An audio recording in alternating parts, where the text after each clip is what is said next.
I always give away too much. It's like I've got no sense of touch. I'm always pouring out my heart, no little by little here. I'm always pushing things too far. 2, 5, 6, 10 drinks at the bar. No boundaries I get to. I always give away. What up, guys? What's up, guys? It's Traveling Tony. Let me turn down my music. It's a little too loud. Traveling Tony. I'm here in Tanzania. We don't got nobody in the building, but it's cool. You guys can rewind it. I'm going to get started anyway. I'm going to run for like an hour, and then I'm going to head to the gym, do a couple things today. But today I wanted to talk about what I've been hearing. So I've been hearing a lot about content creators being disingenuous, less than forthcoming with information, basically putting out what people want to hear so they can receive donations, consultation. I was going to use the Dr. Umar donations, but I was like, I didn't feel like it. But yes, I've been hearing a lot from just regular people. You know, people been hitting me up, emailing me, people who come here telling me, you know, things, lies and stuff they've heard about Colombia, dating overseas, people selling dating overseas courses, things of that nature. I didn't even know none of this was going on, to be honest. I had no idea any of that was going on. I don't really care too much because, you know, what people do to get money is what they do. But I'm just throwing this video out here with my opinion on the whole thing. If I think it's a good idea to spend money on dating courses with guys overseas. Personally, I have never done anything. But when I started doing this, there wasn't even none of that shit. You know what I'm saying? But now I guess it's something new. That's why I didn't have any idea about it. But I guess because, you know, guys are dissatisfied with the dating scene in America. And it's created a breeding ground for content creators to exploit American men because of the need for alternative romantic options. You know, guys are frustrated by the decline in quality of dating experiences. Audience have been turning to YouTube for escapism and solutions, right? I don't think YouTube can be a place to escape, but I don't think YouTube will really give you a solution. A solution is something you will have to get out and find your own solution because everybody's an individual, right? So I can't sell a dating course saying, hey, or a life course like, hey, you want to be a nomad like me, Traveling Tony? Give me $500 and I'll tell you my method of being a nomad, because it's not going to work. You have to have certain criteria, a checklist, in order to live this life. It's a very small percentage of people that can do it. You know what I'm saying? So obviously, if you work hard, you can do it. But that ultimately comes down to you putting in the effort. It doesn't come down to me giving you information. No, that comes down to you going to school, learning a trade, whatever you need to do to live overseas, to gain income. Because I'm telling you right now, a lot of these guys don't care. They just need income. And I wanted to say this, even though it's only 2 people in the chat, it's going to be on the playback. As far as consultations go, I've had people ask me why I don't do consultations. This is your consultation time. If you want to know shit about Africa or Tanzania, get on the live stream. There's a link there. I'll answer most questions under YouTube guidelines. If it's something sexual in nature or maybe disparaging to the Tanzanian government, because I do live here, so I'm not going to be on here talking shit about the country I live in. Nowhere is perfect. Everywhere has negatives and positives. You know, the fantasy of like going overseas, getting a baddie as soon as you land, that's bullshit. You know what I'm saying? How many people that are selling these courses and stuff, how many of them are in successful marriages that doesn't seem like a facade? You know, that's why I try to be as genuine on here as possible without breaking the YouTube guidelines. If you want to know like things outside YouTube, let me go to my comments. Oh shit, I didn't know I comments. Oh, what's up, guy? How you doing, my man? Salute. I've been watching. I seen your content. Good boxing match, bro. I see you. You're cutting down. That's what's up, man. That's what's up. You kept it real professional and shit. That was cool, man. That was cool. You weren't even on nothing negative. That's what's up, man. I'm sub to your channel too, by the way, QB. But yeah, I lost my train of thought. Let me get back to it. Hold on, let me have my notes. So yeah, so there is no real. What's up, Ozzy? There is no real remedy. You know what I'm saying? There's no real remedy to the dating scene in America. Yes, you can date overseas, of course, but dating overseas, it still requires effort. It's not an effortless venture. You don't just pull up and baddies are swarming you. You know, those girls. Oh, salute, man. Thank you, brother. I appreciate you. Thank you so much. I'm gonna drink some BCAA for that, man. This is going to my BCAA, my protein fund. I don't drink alcohol really, but so shout out to my man Razor Rays too. But yeah, it still requires work because I've noticed the trend. Like people don't want to put in effort. You know what I'm saying? Okay, bro. Just hit me on Instagram. It's the same, Traveling Tony on Instagram.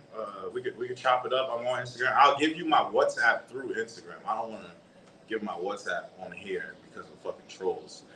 But I would give it on here if YouTube was an overall cool space. It's good enough, but you know what I'm talking about.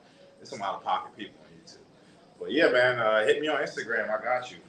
Right now, I'm just talking about what I've been seeing. But yeah, guys have been complaining to me about people taking advantage of them, taking their money. There's no advice I can give you also on a dangerous place. Like, let's say Medellin, Colombia. How can I really tell you to stay safe in Medellin, Colombia? And you know what I'm saying? There's no way to stay safe. You're going to go out, you're going to go party. You know what I'm saying? You're going to go out, you're going to go party. You're not going to know who is good and who is bad.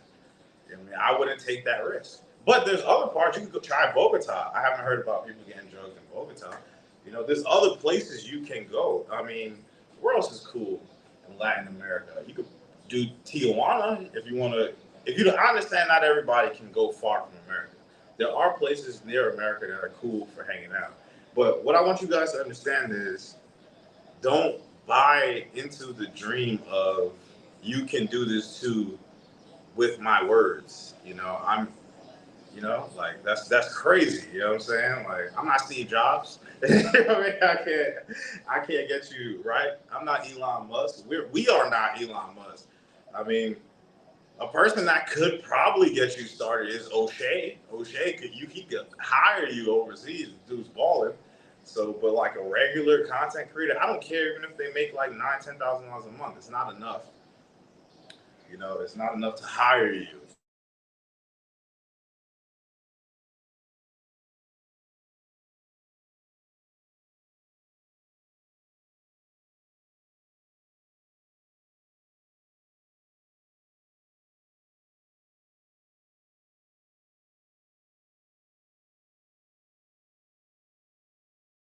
Bad guys. I got a guess. Here we go. Oh, okay, never mind. Yeah, my bad guys. My thing dropped. My fucking phone fell. But yeah, the whole buying dating courses is not a good idea. People are being disingenuous. They're leaving out key information that you need to know. You know what I'm saying? Like, for example, right? I could tell you in Tanzania, the infrastructure isn't the best. So, right? I'm not going to go in on Tanzania and their infrastructure, but the roads could be better. Things like that could be better. The internet's good. The internet's very good. I have no internet issues. There are power outages. The women are cool, yes, but there is a cultural difference. Understand that. I'm giving you the information as I know it. You know what I'm saying? I'm not withholding things to get $50 from you. I don't care. So another thing I want to say, since I got 4 people in here and they can tell everybody or whoever sees on the playback, I'm not asking for no consultations at all until I get to like 10,000 subs. If you need information on Africa, you could pull up to my live stream and I got you. I'll give you all the information I can give you under the YouTube guidelines, right? Nothing sexual at all, because, when people talk too crazy, the video gets yellow marked, and that means I don't make any money. So this is my making money. I don't need anything extra as far as like consultations. I don't even need you guys to come to this country. Just go places that are safe. And I'm promoting other countries. Kenya is cool. Uganda's cool. I heard Rwanda's cool. I'll be going to Rwanda 2025. But I heard Rwanda's cool 2024. I'll be traveling more of Tanzania. I've been to like 3 or 4 cities here, but I'll be doing a lot more in 2025. Have you guys got any questions about what's going on? Because I'll just keep going back into my monologue. Because I had wrote down things. So yeah, like I said, people are looking for alternatives to what's going on in America. It resonates with me, so I understand why a lot of people are turning to YouTube, why a lot of people are looking for fantastical explanations. You're sitting at your desk, you're hoping that, one day you'll be able to go overseas and get a baddie and live happily ever after, without understanding the country. Each country is different. There's different cultural things you have to deal with. You might have to get married, and not everybody's ready for things like that. Some countries are very serious. The whole liberal sex thing, it doesn't exist everywhere. And there are girls that will have sex with you, yes. Arriving in countries, you get on Tinder, you can easily have sex, and you don't really have to spend much money. You got to buy food, you're going to pay for the Uber, stuff like that. You may not have to give them money directly, but those girls do that with everyone. You're not special. You come here. If you contact someone and say, hey, I'm here, I don't know you, but come to my house right now. And they're like, sure. That sound like somebody you want to marry? You know what I'm saying? You haven't even met him. You're on the internet. And you're like, yo, come over right now.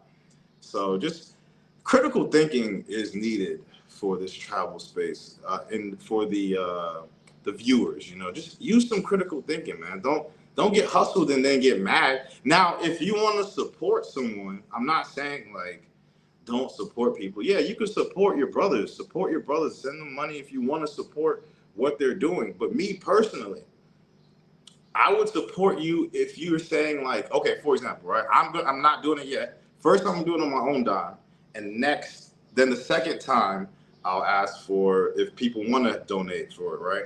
But I'll be going to the orphanage, right? I'm paying out of my pocket. I'm not asking for anybody for nothing. I'm paying out of my pocket because I want to go to the orphanage, because I want to help the kids. You know what I'm saying? There's struggling kids in the world.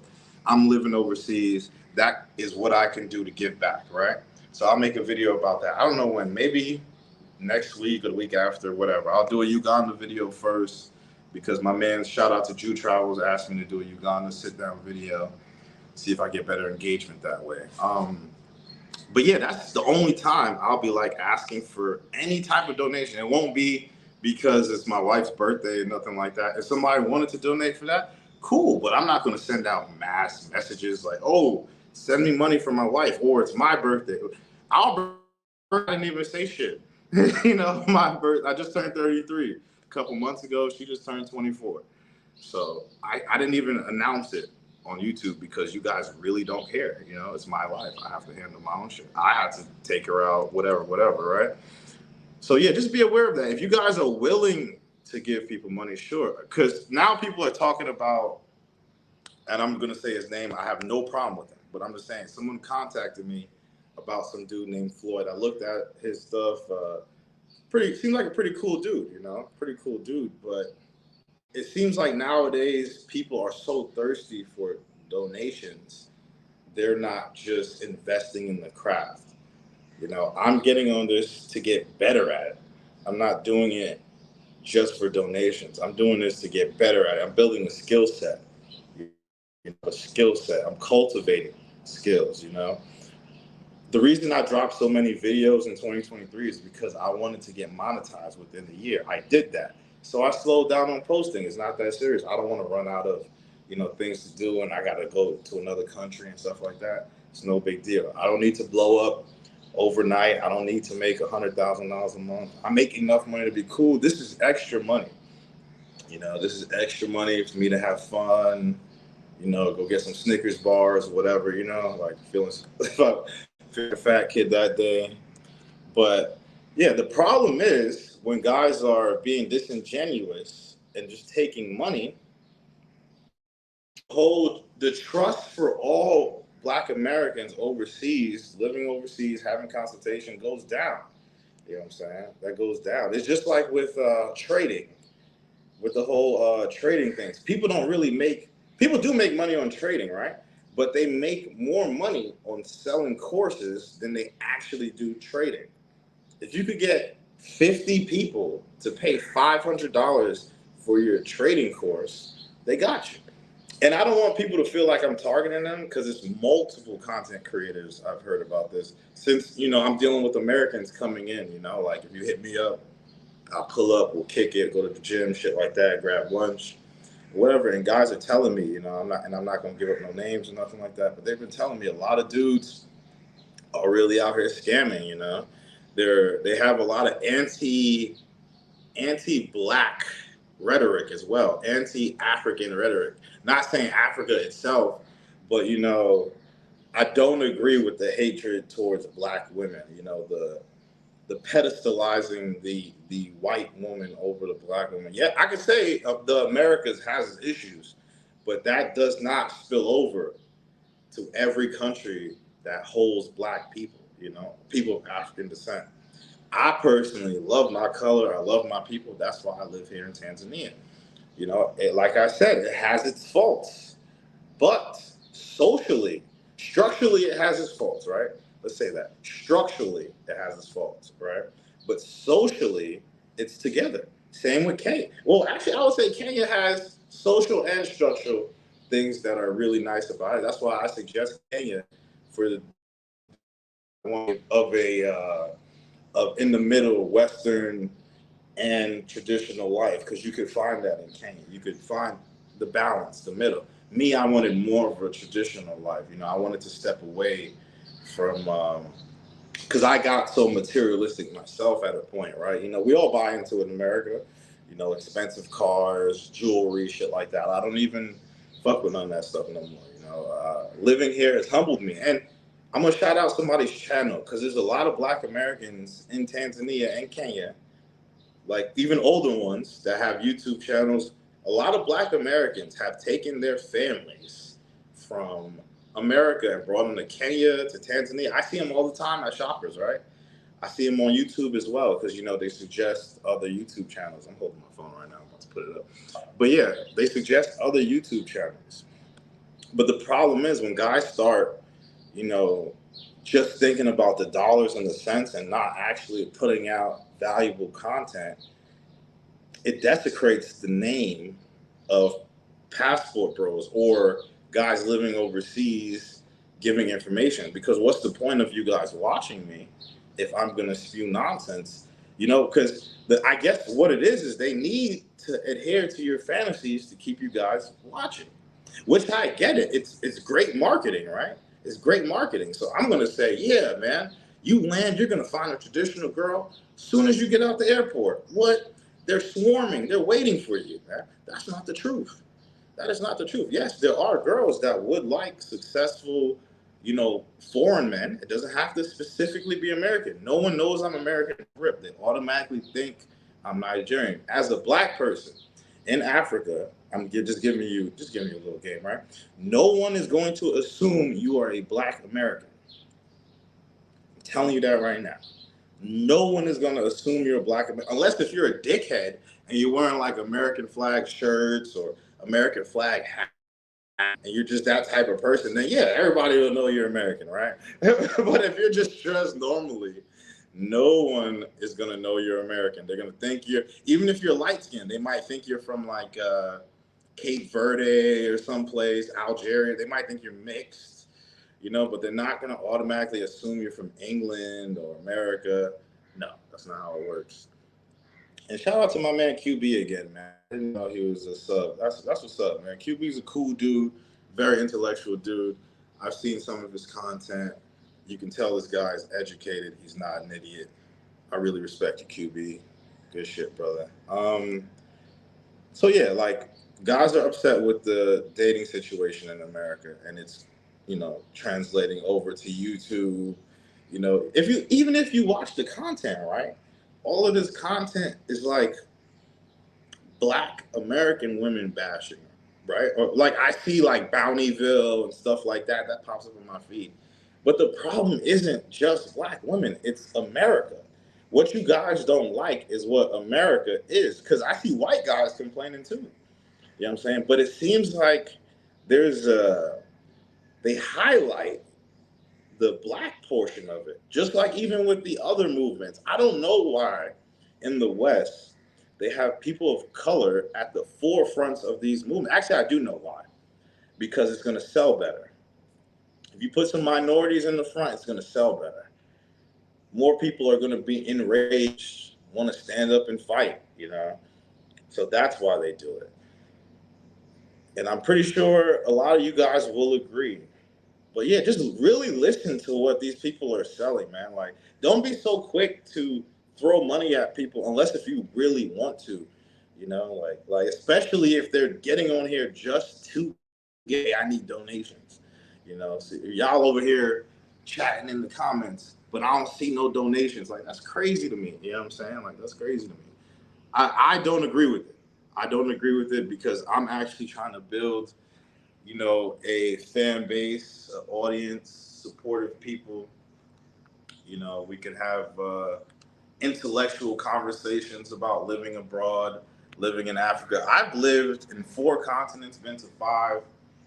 Dating overseas, I'm not going to say it's easy. It's easier than America, like as far as like having multiple dates. But just because you're dating doesn't mean the girl's going to fit you, right?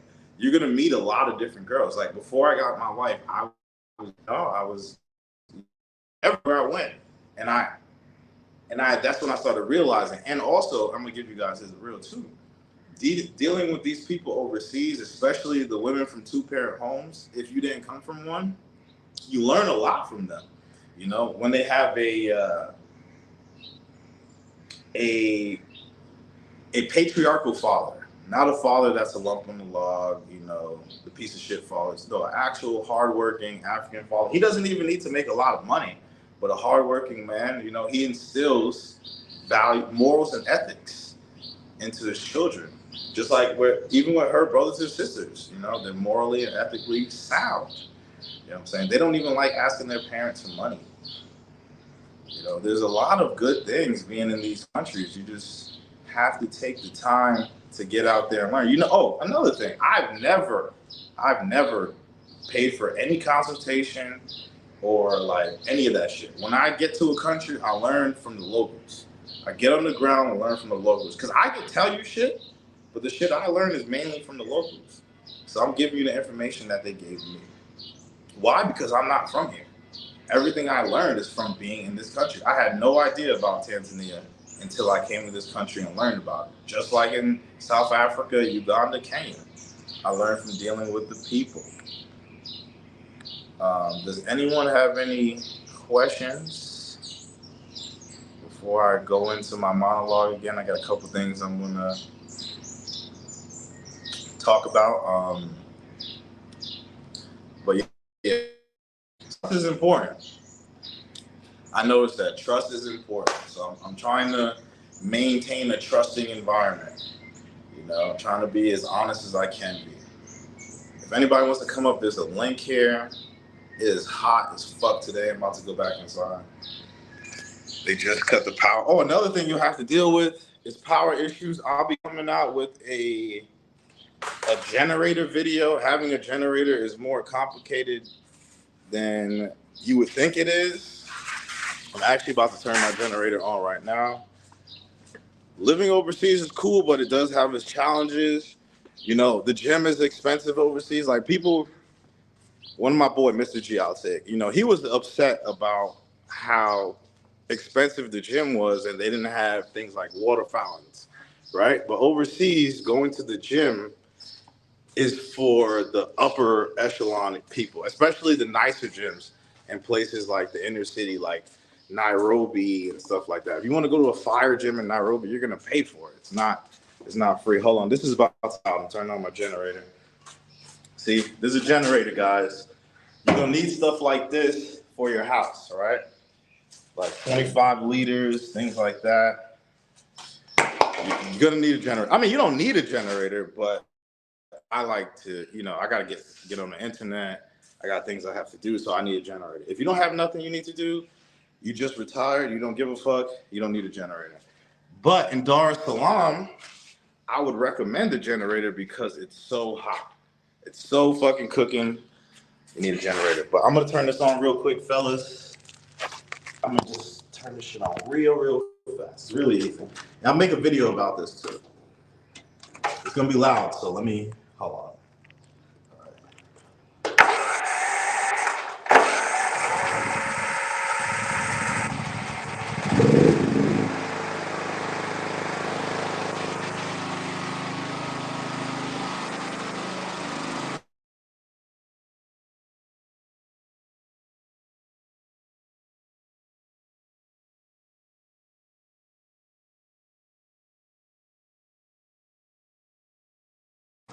Yeah, sorry about that. It's very early in the morning. Africa's been having load shedding. It's a little annoying. You could get the solar panels. I haven't gotten them yet. The generator is good enough for me, but I might look into a solar panel. I hope you guys can still hear me. But yeah, like I said, just be careful who you guys are giving your money to. A lot of people are just after cash. They're not really giving you information. That's why I use the title disingenuous. Some people are disingenuous about the information. Ooh, it's hot as fuck today. Oh,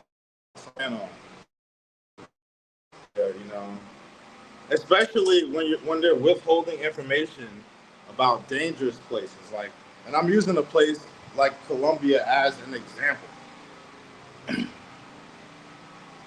Okay, and I'm gonna be real. People talk about content creators in Pattaya, right? Not explaining that place is for escorts, right? I could see how people get a little upset about that, right? But you can't really get on YouTube and say there's escorts everywhere, these are the prices, this is where you gotta go. YouTube isn't the place for that. So you could say that's being disingenuous. I see it, but you have to understand it from a content creator perspective, right? There's only so much they can say and do. But now when you're talking about things like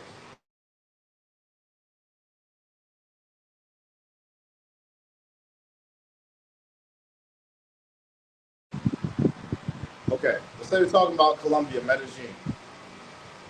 If I'm saying go to Medellin, just don't get on Tinder and you're safe, is that the truth? I've lived in Medellin. That is not the truth. You're not safe just going to the bar and getting girls, especially if you're wet behind the ears and don't understand anything about traveling. If you're a new traveler, if you're new to these places, start off small. Go to Sosua, go to Punta Cana, I wouldn't even suggest going to Santo Domingo if you don't really know Spanish. Go to the Disneyland places. Go to Disneyland places, get your feet wet. You know what I'm saying? Before you make these big boy trips, get your feet wet. See how these other places are. For me, it was easy for me to travel because when I was 19, the Air Force sent me to Japan. So I got taken from my mama's crib, sent to Japan at 19. I thought I was being funny. I wrote Japan on my dream sheet. They sent me to fucking Japan. I could have put all stateside bases, but I wanted to play around. I didn't even really want to go to Japan. I had zero desire to leave America at 19 years old. But it was the best thing that ever happened to me in my life. it showed me that I don't like living in America, even though Asians don't treat us well, right? Like, well, in South Korea, I was treated very well, right? But overall, Asians don't really fuck with like really dark people like myself. If you're light skinned, it might be okay. But I was glad I experienced that because I got to see what a real peaceful society looks like. Japan is very peaceful. You don't have to worry about violence. You know, you don't have to worry about police brutality. Even if you're black, you still don't have to worry about those things. Now you don't have the same dating options, let's say, as to a white guy or another Asian guy, but it's still a cool place to live, right? Not everybody's just traveling to meet women. Some people are just traveling for cultural experiences. And another thing you guys want to look at is how much of the culture do these guys you're sending money know? Do they speak the language? Can they tell you about, cultural ritual practices? Can they give you, do they know the president? Do they know the vice president? Can they tell you things that the country's working on fixing and developing? Things of that nature. There's more facets to it than just the women, there's a lot more. And another thing too, you can't necessarily assume that people in the country are going to be cool with you going and sleeping around with their women. I'm just giving you guys the truth, the absolute truth. Some people are, even with me, right? Like I'm walking around, they can tell I'm not East African. They think I'm West African, right? Well, that's my genetics. But they see me walking, and I get stared at crazy every time.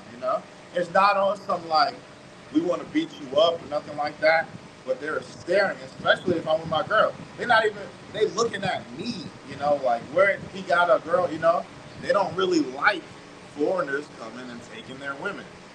So, if you're in a conservative country and you're rotating girls too much in a place, you might have eyes on you. People might be upset. If you say certain things online, people will be upset. Let me see. Exactly. That's human nature. But the thing is, people are ignoring human nature. This is why I like you, Ozzy. You're so realistic, but you're OG though. So it makes sense.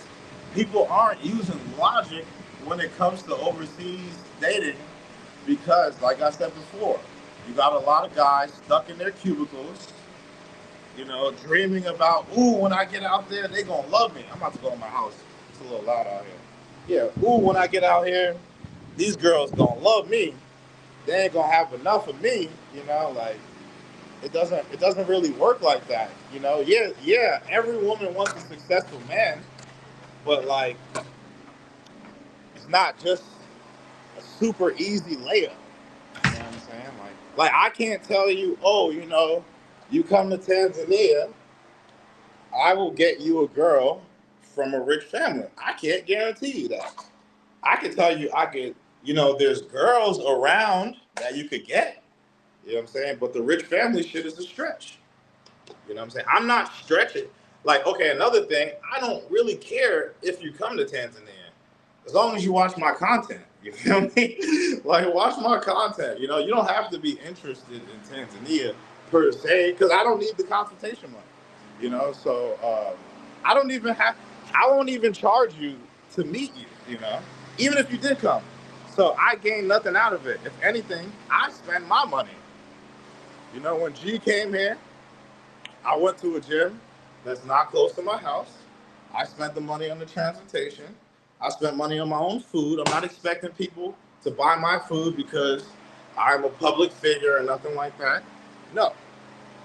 No, I am not trying to finesse you guys at all. I don't even ask for money. So I just want everyone to watch my shit. Watch my shit and YouTube will pay me. Even if they don't pay me, even if they only pay me a couple $100, who cares, all right? Going in my extra room.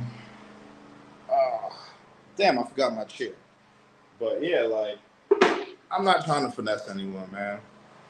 I don't think it's right for people to finesse people, especially like if guys are coming from a place of wanting to be heard and understand. I've spoken to guys that are really looking for love. Really looking for love. If you're really looking for love, I don't think it's a good idea to send people money for information about fucking Tinder. It requires zero to like no effort to meet girls on Tinder, bro. If you switch your location on your phone right now to Nairobi, Kenya, their Tinder, there will be so many girls you wouldn't even be able to keep up with it. There'll be so many girls ready, you guys wouldn't even be able to keep up with it. My bad, I'm still setting up. But yeah, man, men always protect their women. These guys don't want you taking their women. They're not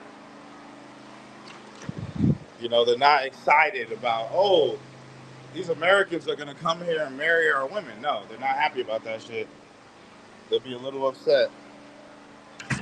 I've met white guys in Africa that pretty much get bullied because they got an African girl. Because I wanted to get the white man's perspective. Some of them are really cool and they'll talk to you. So I was like, yo, how is it being a white guy dating an African girl, right? Someone of a different race. Bring my table. Do they get upset, the African guys?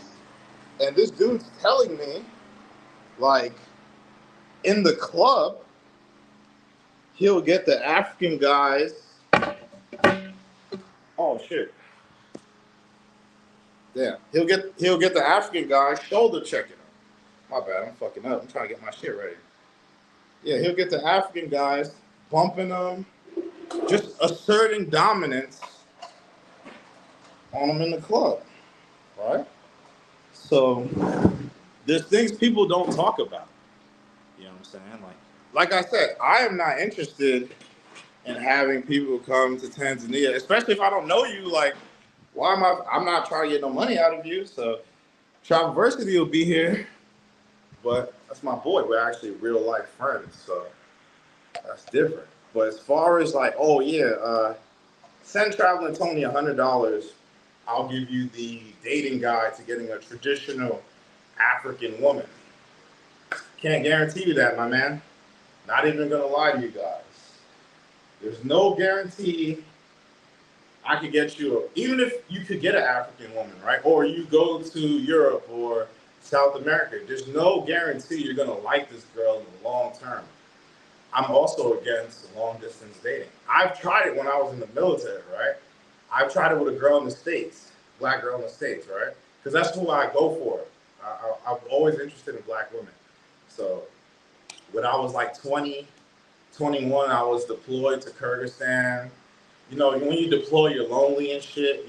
Before they had that law, what is it? Something Bravo, 31 Bravo, whatever, where you couldn't go into the other dorms because this was like 2011. So at the time, I think it's 31 Bravo, I'm not sure. But yeah, you weren't allowed to go into the opposite gender's dorms, right? So there was no sex because they wanted to prevent people from getting pregnant on deployment. It's a combat area. It's not, college at that point. Everybody is doing things. So I tried a long distance relationship. It doesn't work. You don't know what the person's doing when you're not there. It doesn't work. That's why I'm so against it. It's not that I'm like not empathetic to other guys' plights in the States. I feel you. I used to be a worker bee. I worked for the federal government, I've sat there. I've sat in my cubicle. But man, I can't wait to get to Sosua next week, Puerto Plata, Santo Domingo, or Medellin. I used to go to Medellin a lot before it became all super fucked up. There's a lot of cheating in the military. Fuck yeah, there's a lot of cheating in the military. If you're in the military, right? Because the military pushes marriage, right? You get married, right? And especially if you have a job like mine. I was 3PO X1, right? I was a cop. So if you're a cop and you're deploying for 6 months to Iraq, Afghanistan, you and your wife just got married, right? You don't really, you may not even know her like that, right? Because a lot of dudes get married out of tech school, right? So you don't even know her like that, or she just got to the base. You guys may have been dating for 5 months, 6 months, and you get married. That's how it goes in the military. It's just how it is. People get married ASAP. There's a lot of incentives. You get more money, things of that nature. So you deploy for 6 to, let's say, 10 months. Army guys, well, Army guys are doing like up to 18 months. You think she's going to remain faithful with you? And remember, the ratio for men to women on the base is like 10 to 1. So your own friends are going to be trying to bang your wife, you know? So, and I see that, well, I've been hearing about it. I don't see it because I don't engage with the fuckery. I'm kind of on the outs, you know? I'm in Tanzania. I don't really, you know, try to jump into too many, like, PPB panels and stuff like that you guys talk about, because we're going to have different talking points. You know, my talking points oppose a lot of the Latin America shit, you know, because especially in Latin America, I'm going to say this, especially with Latin America, because of the, like, everyone on, like, any Facebook group, Blue Book Cartel, all those groups or whatever, they're constantly pushing, like, Colombia, Colombia, Colombia. I don't even know, like, if people realize it's a mind control thing, you know? Most people haven't even been to Colombia, and they're like, man, the girls are so gorgeous, they're so gorgeous. You'll go to Colombia, you'll deal with a girl, right? She'll take her clothes off, and it look like Jigsaw got a hold of her. She got cuts all up here, liposuction holes and shit. It's disgusting. You know what I'm saying? Like, it's a patch job. I can't do that. That's not, I like natural bodies. But if you guys like that shit, that's cool. You know, but you can't be complaining that American women are getting BBLs, getting lipo, and Colombian women been doing that shit since I started going to Colombia. You know what I'm saying? So just the realness of it, you know, just get past the delusion and get to real life. That's what I'm talking about. Like, get past what you want it to be and what it actually is. Because people talk about red pill, blue pill, but if you Google red pill, blue pill, because I was into red pill, blue pill back in like 2010, before it was even mainstream, right? I've been doing all this shit for a long time. It's just seeing the world for what it really is, not what you want it to be, right? So when you're saying, I'm gonna go to Colombia, I'm gonna get me a baddie and marry her, how many people have done that? You know what I'm saying? Are you gonna be the first? How many people have done that? And you don't even know the dynamics of these people's relationship. You know what I'm saying? It's all pretend for YouTube. Like I said, I'm not asking for no money. So I'm just talking, you know. That's, and another reason why I don't get on those panels, because, you know, the fans, I want to say fans, right? The fans or the audience, they don't want to hear the truth because of cognitive dissonance. You know, reality, the real reality is clashing with your false reality in your mind because you're at work, and I get it. You're at work, you need to go so bad. You know, you could have just had a divorce, whatever, shit sucks. You know what I mean? I mean, the only thing I can say is, you know, work on yourself, get purpose, go to the gym, do other things. There's other things you could do in the meantime until you're able to go overseas. But go overseas with your homeboys, go overseas by yourself. Don't look to content creators to be like the Jesus of this overseas shit. You know what I'm saying? Because a lot of these guys, they just go on Tinder.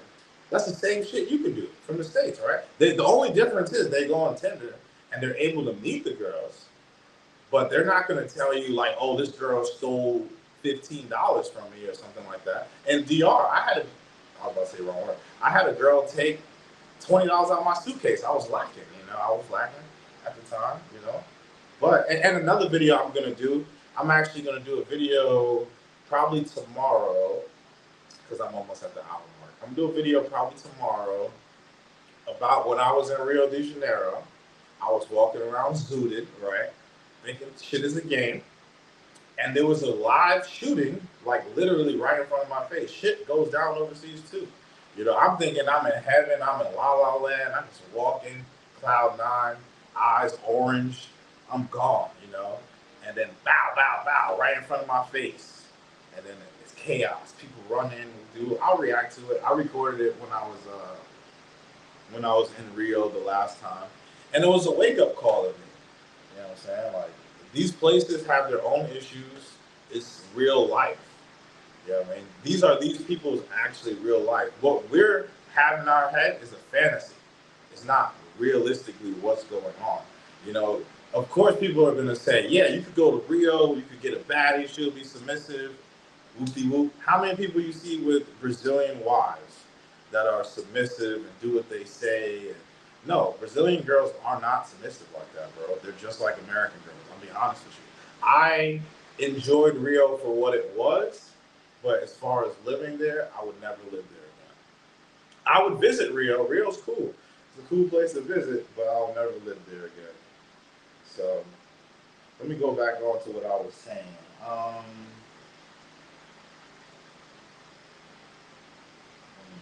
All right, yeah. So, in my opinion, I'm only going to say my opinion because I can't say what people should or shouldn't be doing.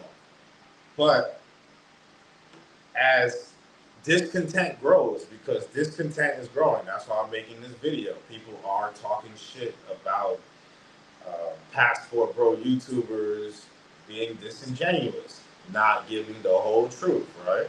So as this keeps going, people selling courses that don't work. It's the same shit if you think about it, right? It's just the manosphere, but overseas, right? Manosphere, the manosphere dudes, I don't really know who's in the manosphere anymore. I don't even watch that shit. But the manosphere dudes are selling dating courses that don't work. Like giving game that doesn't work. It's not gonna work, you know? So it don't even work for them. They're not even married. Why would you take advice from a guy on how to get a girl to be submissive and be your wife and shit like that? And vice versa with women, right? Women go to the queen maker. That bitch is dyke. She doesn't even care about men. She's not interested in men at all. She likes vagina. So how can she tell a woman like about the woes of men, you know? She can't. She can't. It's just like the manosphere dudes who aren't married. You know what I mean? They can't tell dudes what they need to do in a relationship. What you guys need to do if you want to know what's doing a relationship, talk to people who've been successfully married 10 plus years. They're going to give the best advice. They're going to give the best advice on what to do in relationships. And I'm just saying, you know, I'm a little older now. I'm 33, you know what I'm saying? I'm getting up there in age. So this is just off of my experiences from what I've seen. And like I said, I'm not trying to make a profit from the audience. I'm not. Honestly, I'm not. I'm trying to make my profit from YouTube. YouTube gonna pay me. I'm now monetized, so they'll pay me for all these videos as long as I keep it within the guidelines. It doesn't even have to be a lot of money. But yeah, as discontent continues with American dating, you know, YouTubers should embrace ethical storytelling, being genuine, giving genuine advice, insights into cross-cultural relationships, you know, can coexist without scripted tales. You know, by fostering authenticity, content creators can rebuild trust and guide viewers toward meaningful connections, both in America and abroad, without succumbing to the pitfalls of disingenuous practices. So, what I'm basically saying is, you can be honest and tell stories about your L's. I talk about my L's dating overseas. I've had quite a few. Overseas isn't just a fix-all. You still have to work on yourself too, because I've had girls. Another thing too, you know, which helped change me is when people tell you the same things about yourself, the same negative things about yourself that aren't even from the same country or continent. So if you're moving around and people saying, "Man, you're kind of rude," you're kind of rude. You're rude, motherfucker. That's what it is. You need to fix that shit. You know, people don't like it. You have multiple people tell you that you're rude. Fix that shit. If you want to have meaningful relationships learn how to articulate yourself in a better manner. That's what I'm saying, guys. You know what I'm saying? I'm just saying the realness of it. You know, with me, and I'm using me as an example. I've underwent a lot of changes. I'm from New York City, the dickhead capital of the world, where you always have to be on defense, where you always have to be ready to go at people, you know, who are coming for you. You can't even say hello, good morning to people on the train in New York without getting like a mean face or like, why the fuck you talking to me? Just some negative, ignorant interaction. You know what I'm saying? So I prefer to live in Africa because even though structurally it's not the best, the humanity is here.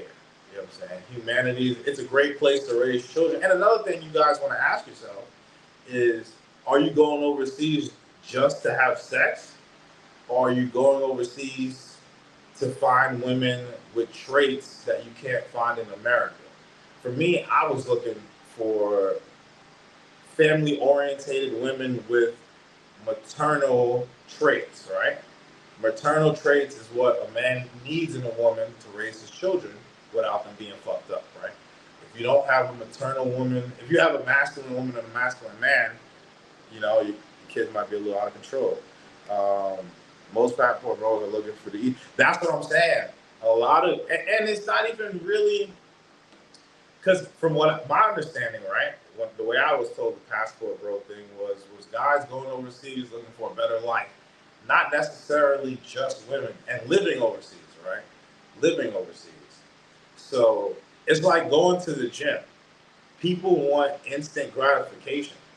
You can't go to the gym for 2 days and expect to have, you know, muscle mass or something like that, have a nice body, be able to take your shirt. If you're coming from a place to where you can't take your shirt off in public and you go to the gym for 1 week, you're still not going to be able to take your shirt off in public. You know, it's going to take time. You're going to have to turn that week into a year. After a year, you'll be able to take your shirt off, or you'll at least be more confident taking your shirt off. But the instant gratification, give up on that shit. You know, you're not going to just go to the store, buy a lottery ticket, and become a millionaire. That's how they make money.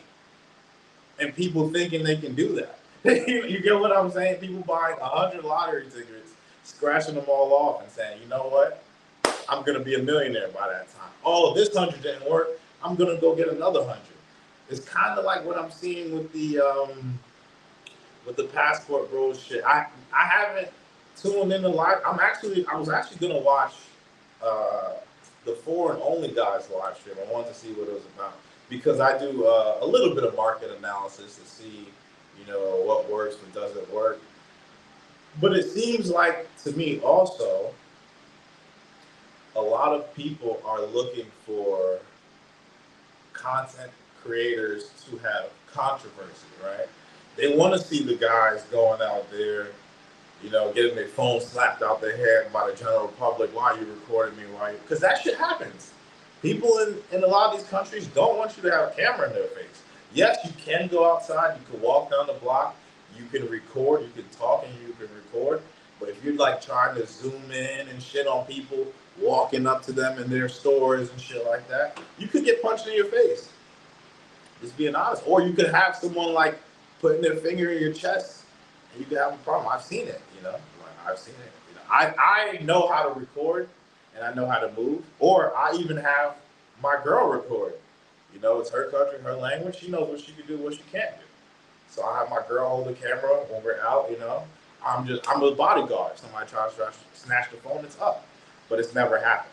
You know, because snatching phones happens everywhere, especially if you're in crowded places. People are just opportunists. It doesn't matter, you know. Maybe except for in Western Europe, they probably won't snatch your phone around in like certain places in Western Europe. But you know, in France, they got all those refugees. You'll probably get your phone snatched. France is a little crazy right now. And another thing, stop saying Africa is full of third world countries. I was gonna make a whole nother title about this, but I'll just keep going. Who determines what's a third world country and what's a first world country? Do you know there's not one country in Africa considered a first world country? Africa is a whole continent. You know what I'm saying? The same can't be said with Japan or Asia, right? Japan is considered a first world country, right?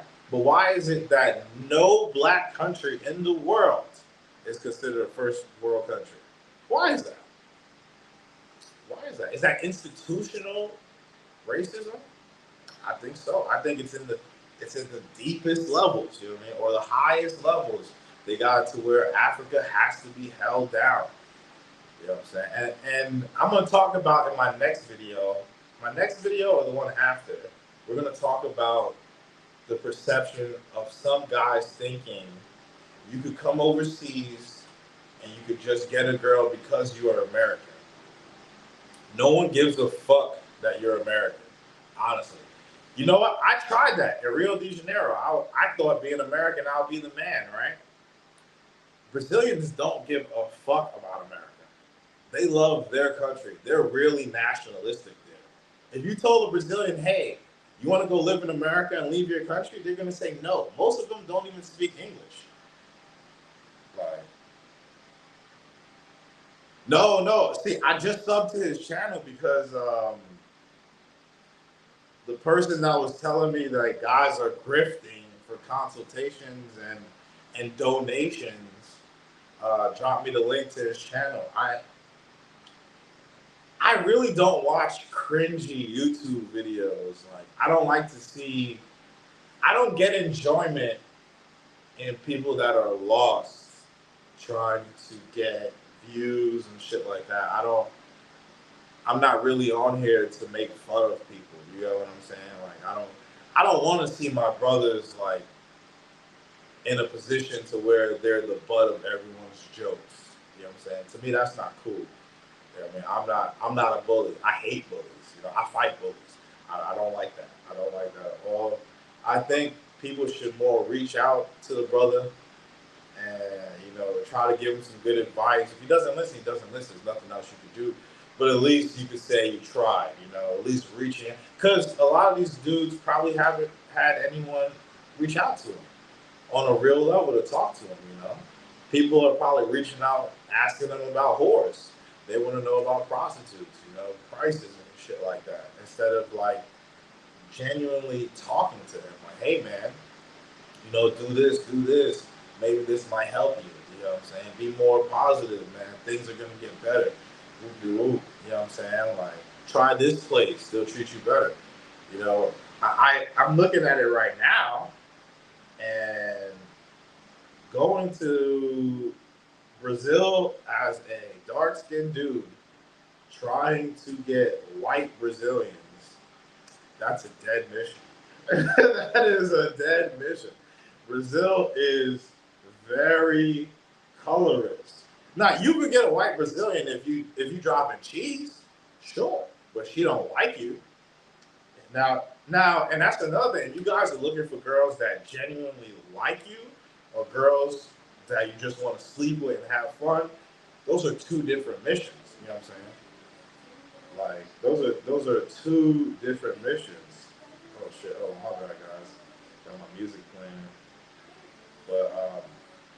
But yeah, those are two different missions. You can't, like, white Brazilians are pretty covertly racist. They're not overtly racist. They're covertly racist. You know, I've heard even in Colombia, right? I've heard from someone who paid from a consultation for someone who lives in Colombia.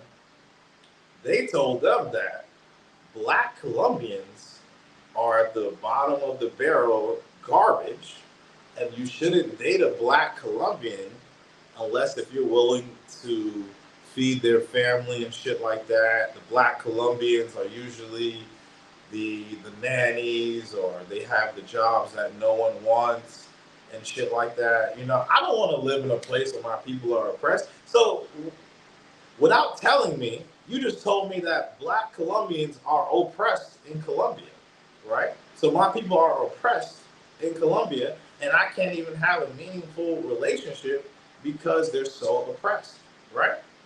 So I'm out. That's it. I'm out. I'm not staying here. I'm gone. I seen it. You know what I'm saying? I seen it. Just like in Johannesburg.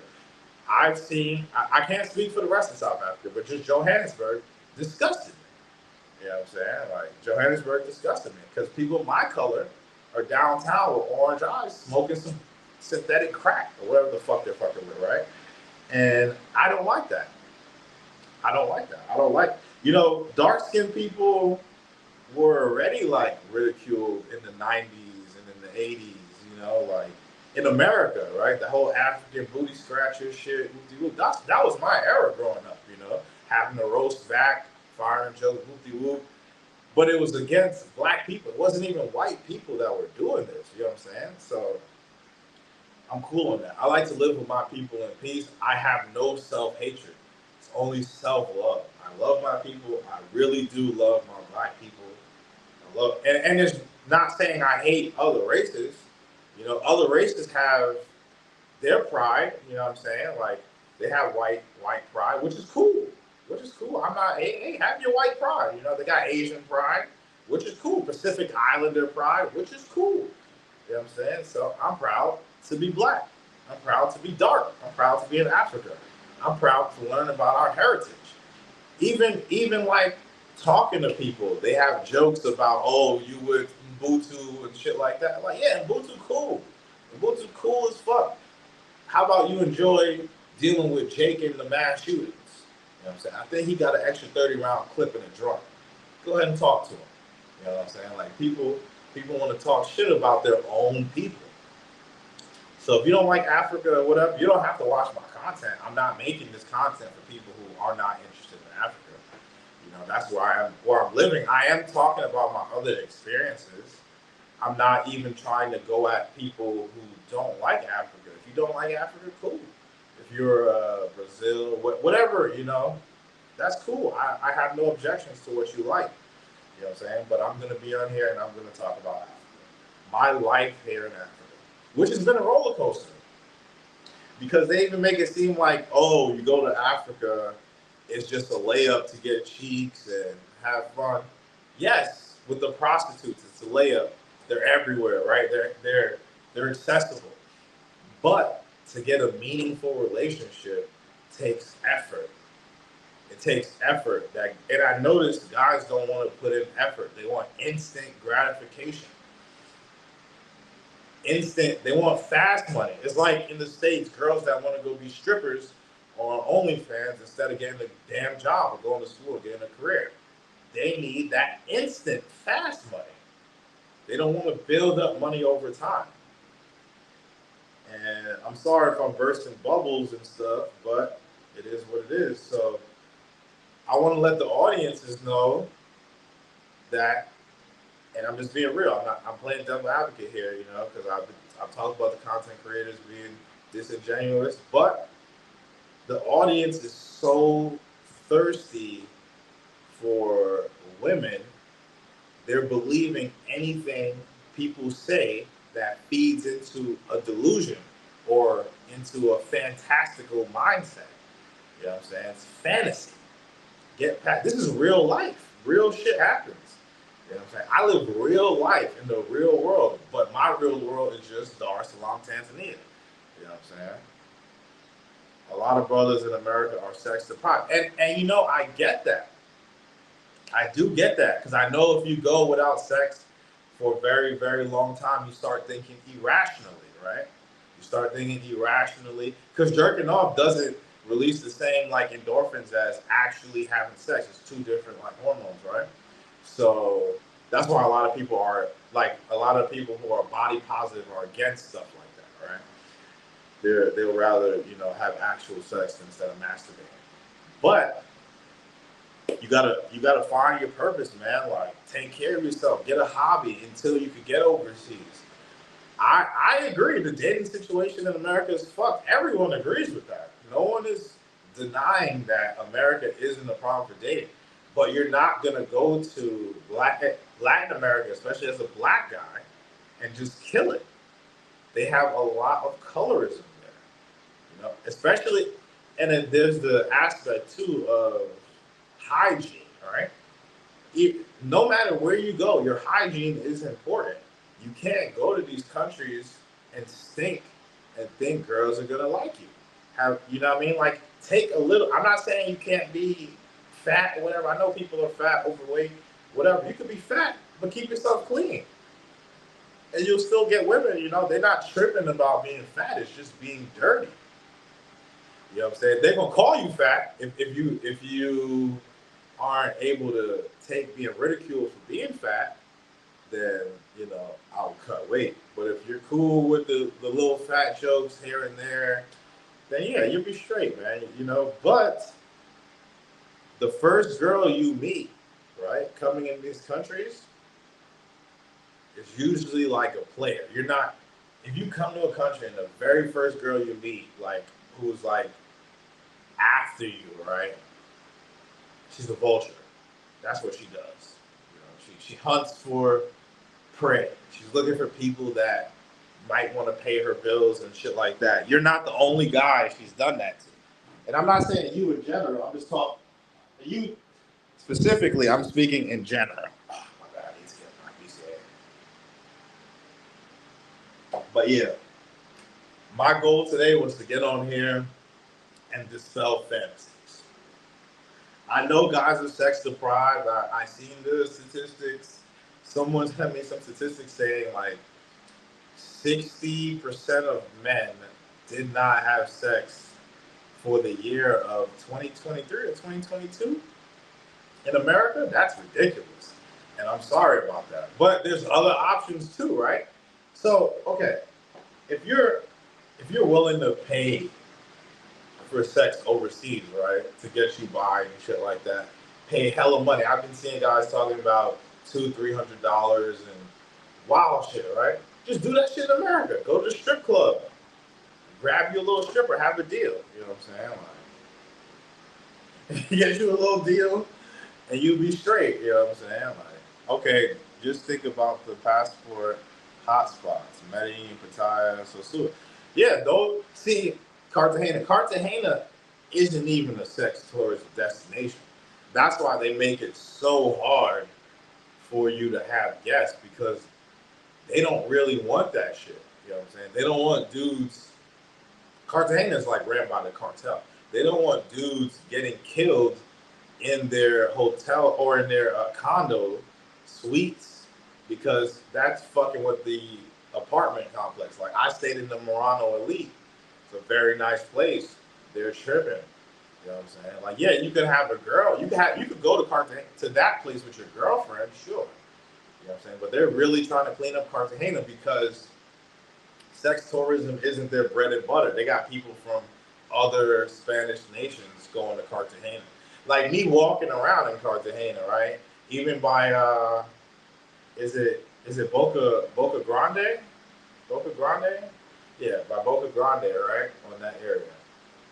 Because I cold approach, right? So I was pulling up on girls and stuff like that. And some of the girls would be from Mexico, Argentina, these other places, and they got money, and they're just on a vacation.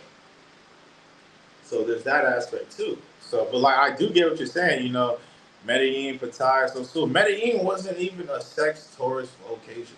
When I first started going to Medellin in 2015, the park, yeah, there were some girls at the park and stuff like that, but it wasn't jumping all the time. You know what I'm saying? And another thing with Medellin and Colombia is you guys got to realize the local dudes pay for women there. There's the local price, and then there's the gringo price. You know, they're giving the locals a way better deal than Americans. I think there's taxes on the Americans now, since dudes are flooding it and throwing money and doing a bunch of shit. Just thinking about the past. Yeah, man. Like Pattaya. Last time I went to Pattaya was 2014.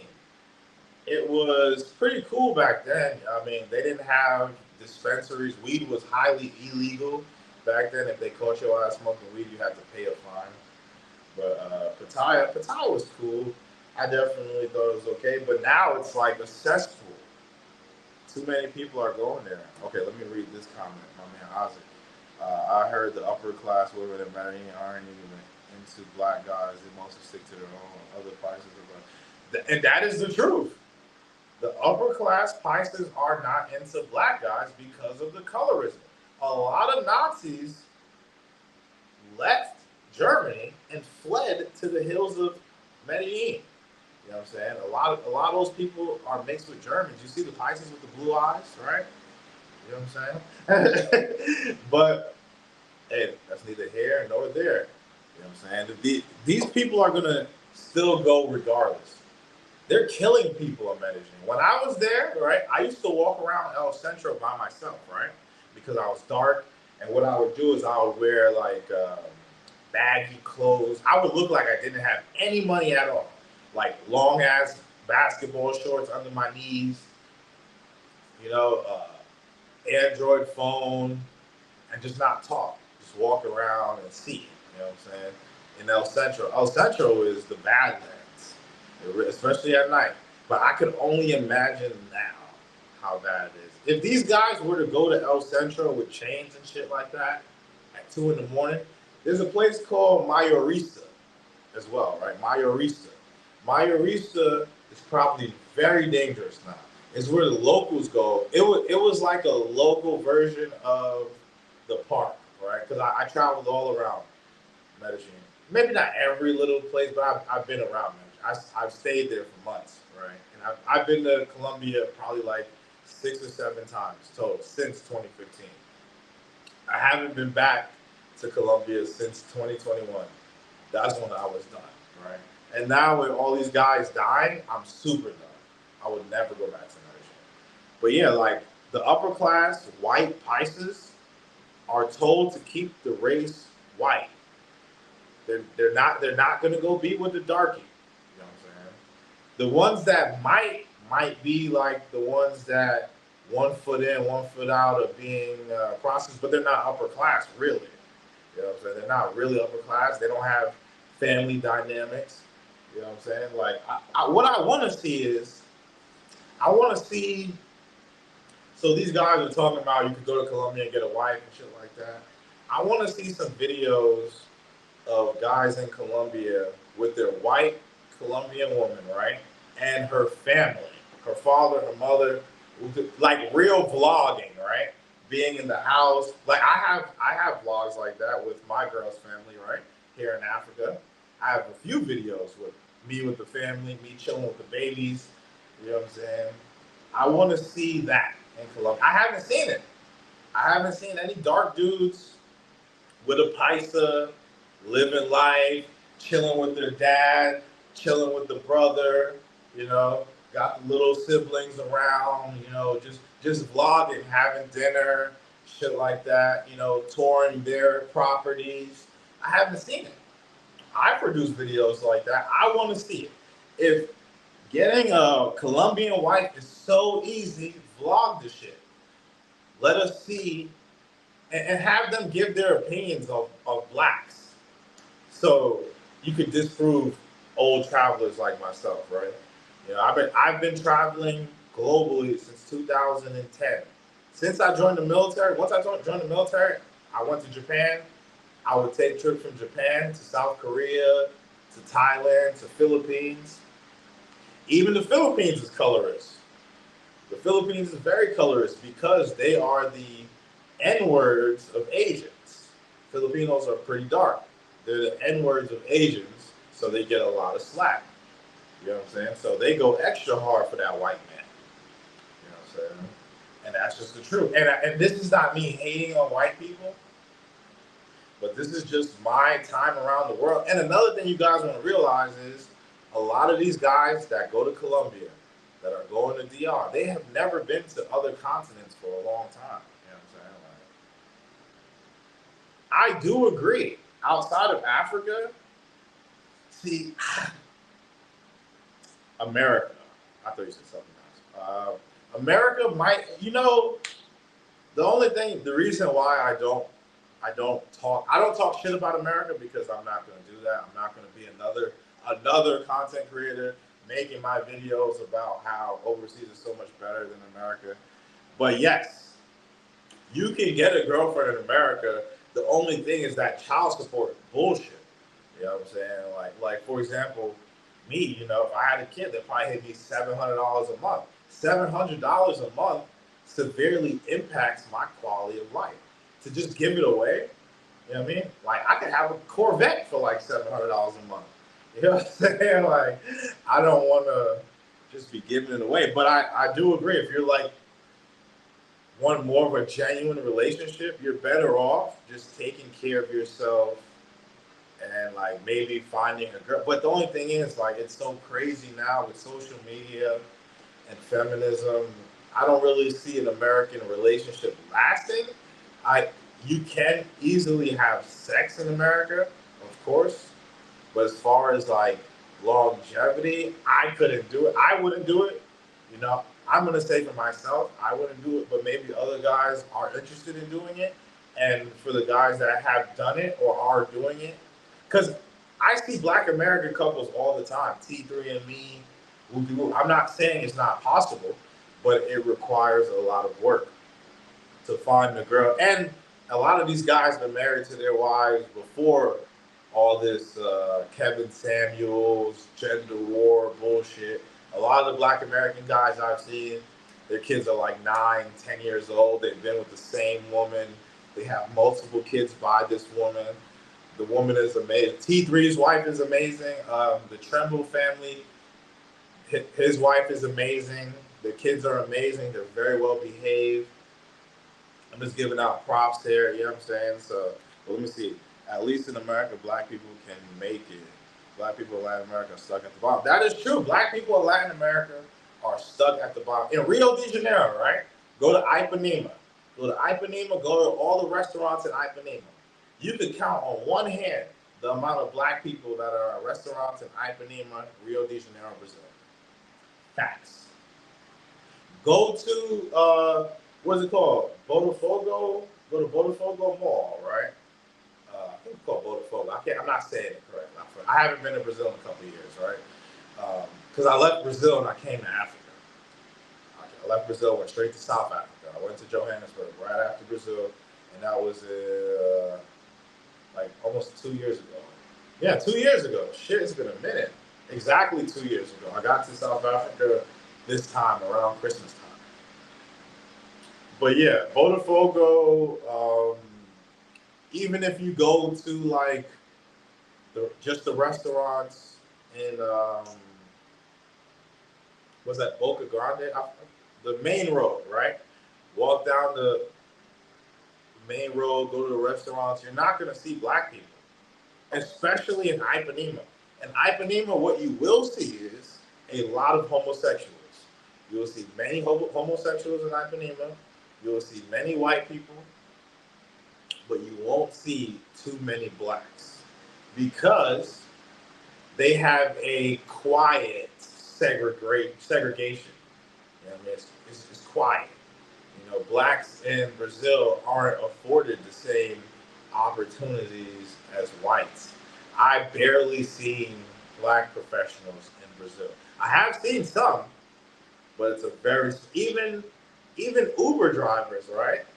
It's like the white and the Hispanic men that are usually Uber drivers in Brazil. I don't think I had one Black Uber driver in Brazil. Now, I'll tell you where I did see Black people in Brazil when I went downtown. When you're downtown, you're going to see Black people. And it's like the West kind of tries to keep us afraid of our own people. Like I said, brother told me, another content creator, said in Colombia, the Blacks are at the bottom of the barrel. Don't get you a Black girl. Off rip, right off of that, I unsubscribe this channel. You know what I'm saying? And you can unsubscribe my channel if you're not interested in the Afrocentric life, whatever. I don't care. You know what I'm saying? I live here in Africa. I love my life in Africa. I'm vlogging my experiences. I'm talking about my life in Africa. That's it. Having children, I'm keeping it PG, maybe, almost rated R with some of the things I'll say, but mainly PG. I'm trying to keep it PG so everyone can watch it. and it's not like super vulgar. I'm trying to keep the vulgar comments to a minimum. But yeah, guys, I just want to get on here, touch on this. I know I haven't been vlogging like that. Kind of been chilling. I did a lot of videos to get monetized. Remember, I started dropping YouTube videos in February this year, and I got monetized by beginning of December. So I banged that out. I did a lot of videos to get monetized. Where I live isn't really in the algorithm. Not like Kenya. Kenya's in the algorithm. Where I live really isn't in the algorithm. What? That's exactly what the white people want to keep us divided. Look at the rise of African Americans claiming they're not Africans or calling themselves Native Americans. Right. I seen the guy say that, right? On my friends list. I'm not going to say his name. I asked him, I was like, so if you did a 23andMe DNA test, it's going to say Native American? He didn't even respond. And I do understand why Africans say, some Africans, not all, some Africans say we're not their people. Because even my family, when they came here, right? Because when my family came here, I already been here a year and a half, right? So I've been outside of America for years. I haven't been back to America for years. So when they came here, I seen the differences in train of thoughts. You know what I'm saying? Like they're so used to how America is the white man's way of life, right? Everything in America is white man's way of life. I haven't seen the story about Jonathan Majors, right? Like it's best, in my opinion, for black men to leave America. We have no real rights in America. You know what I'm saying? If a girl calls and says you hit her, your ass getting locked up. Don't matter if you did it or not.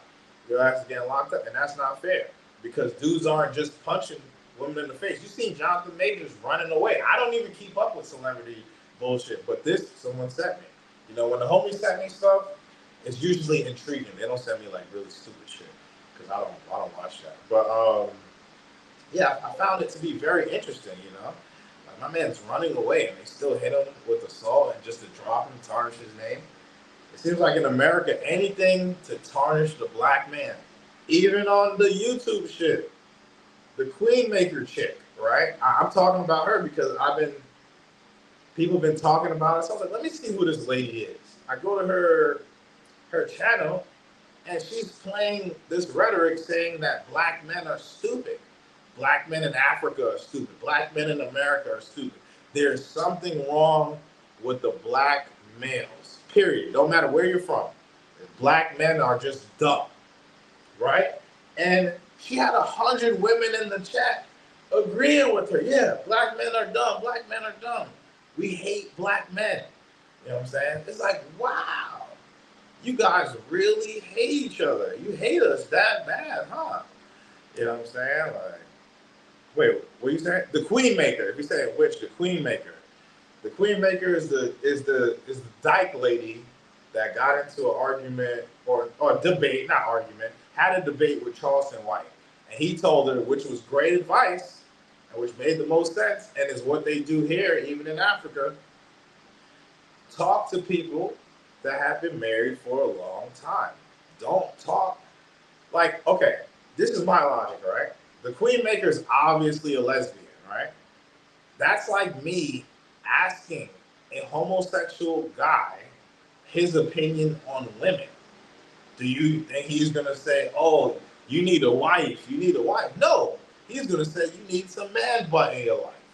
He's gonna talk shit about women to the point where it's like he's promoting men. And that's what she's doing. Literally, I watched like 10 minutes of it, you know what I mean?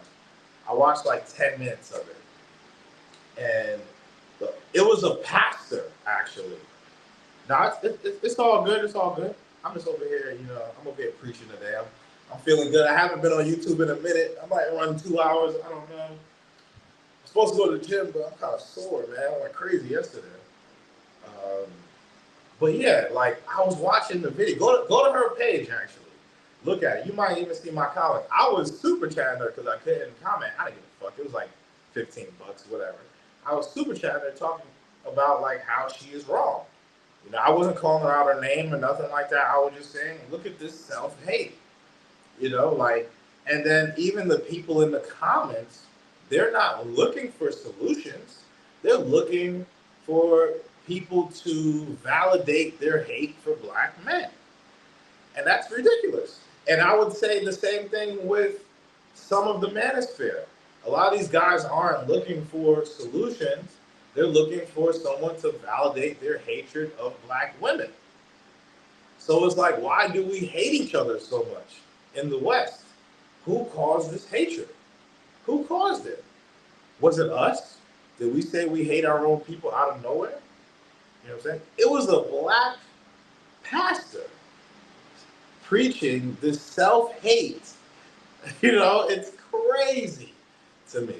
Like, he's saying black men never built anything.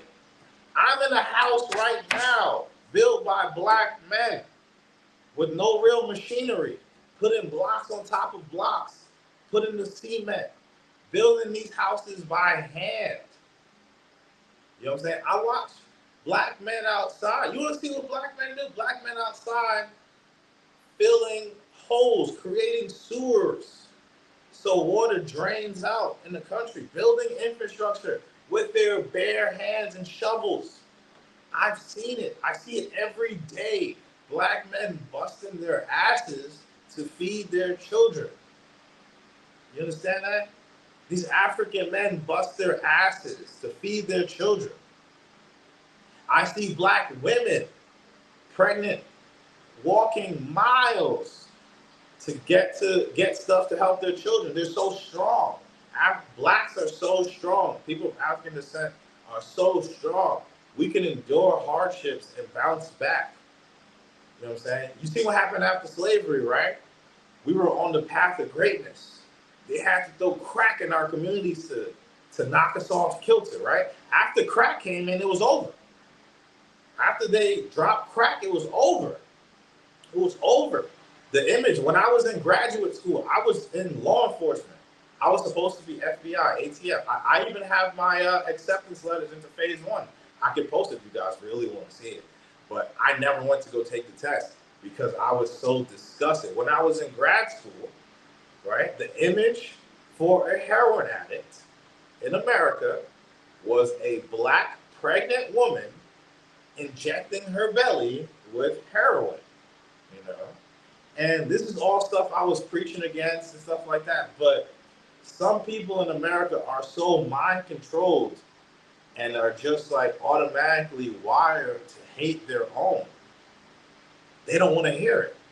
You know what I'm saying? Or they'll agree, yeah, they put us against each other, but the only people they have issues with are other blacks. You know what I'm saying? Like, I have people talk shit about me and stuff like that, whatever, but I try not to give into that negative energy because they are black. It is crazy though. It is crazy how your own people would dog you more than white people.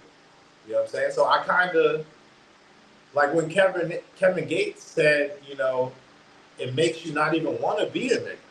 You know what I'm saying? Because everybody who's getting at him are black. You know what I mean? It resonated with me a little bit. At a point, I'm not even gonna lie. Like when I first got back to America from living in Japan, you know what I'm saying, and I was seeing like how things were heading towards more, let's say, genocide. That's what they want. They want black genocide. They want us to kill our babies, have more abortions. You know what I'm saying? They want us to kill our baby, have more abortions. They don't want us in relationships. They want our homes to be divided. They're literally destroying the black community in America, and nobody's talking about it. They're feeding into it. Every day, if I go looking for it, I don't even get on YouTube every day, right? But when I do get on YouTube, I should say every time I get on YouTube, it's some black woman bashing bullshit, or it's some black man bashing bullshit. Where do we come together and say, let's unify? Why not have platforms where there's black women and black men who are talking about how to make the community better? Living overseas, for me was just the best option because I don't see us working together to make shit happen. Like I've actually watched videos on even Chicago, not just dating, right? Just even life in general, right?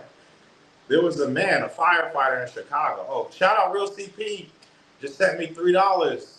Cash App. Thank you very much, brother. I appreciate that. So I'm watching a video on Chicago, right? Because I was like, man, these guys are fucking idiots. We're killing each other. Chicago needs to get blown up. All the black people there are just garbage, killing each other. But I was watching the history on Chicago, right? So Chicago started off racist with segregation and everything. They made them like that. They put all the black people in a little fucked up area, the whole convenient green, all that shit. They did that on purpose. It was by design. Chicago is the way it is now by design. They migrated from the South. I didn't know this. Migrated from the South to Chicago. You know what I'm saying? Like, and it's still segregated. It's still segregated. Because the reason I even wanted to do a deep dive into Chicago wasn't because of the whole King Von thing. Well, that had something to do with it. But there's positive groups that talk about stopping the violence in Chicago, right? Black groups, right? And people were giving their stories about how their children are killed. Even the ME, the medical expert, the medical examiner, right? The autopsy person, black woman, she's in tears talking about how she deals with people's babies that are shot in the face. And she doesn't understand why these kids hate each other so much to the point they're shooting each other in the face, unrecognizable. She said they stood over this boy and shot him in his face multiple times to make sure he's dead. So the shit you hear in the music is actually real. They go about that. There's a firefighter brother, right? A father. He is a father. He's talking about his daughter, how she got killed. So you can look it up on YouTube as well. So it was stop the violence, put the guns down. Stop the violence, put the guns down. These are parents walking around the streets of Chicago, O Block, all those areas. Stop the violence, put the guns down. Stop the violence, put those guns down. Most of those parents have had a child die from gun violence. They don't only have to deal with that. They have to deal with the police who don't care. They want us to kill each other. They want us to hate each other. They don't want us to have functioning families. People aren't thinking outside of that. They're just watching what's being portrayed, the agenda. They're not doing the deep dive as to why. They're not asking questions. I wonder if there's, I don't know, like, because people say, okay, Africans and people in these other countries aren't that intelligent. But how intelligent are we if we have all this information at our fingertips, but we do no research? We don't read. People don't read. There's subject matter experts giving breakdowns on what's wrong, how we can fix it. All it takes is effort. If people were to band together and start making positive changes, boycotting certain types of music, promoting murdering. Like, okay, I'm not gonna lie. I grew up in the Biggie Smalls era. I like rap. I like hip hop. It's dope to me. But when everything's about genocide, they're not talking about killing white people. They're not talking about killing Chinese people. They're not talking about robbing Chinese. At least with Biggie Smalls, he was robbing everybody. He didn't care who you were. I know I'm preaching a little bit, this pro-black stuff. I try to be pro-black, man. I try to have positivity. Everybody's pushing these Asian countries, right? Like Asians give a fuck about us, realistically. I've been to a few Asian countries. I think I've been to 4 or 5 Asian countries. I've actually lived in South Korea for like a month, almost a month. It was by accident. I got stuck there, right? I took a hop to South Korea, then I was going to Philippines, came back, and I got the hops. They gotta have space.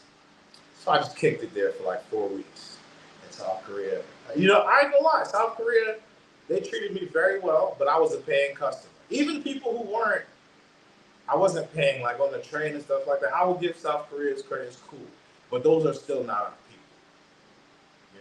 And I heard something people say. Oh, let me hit some of these comments. My bad. I don't mind. Slave mentality. The minds are still conquered. Yeah, man.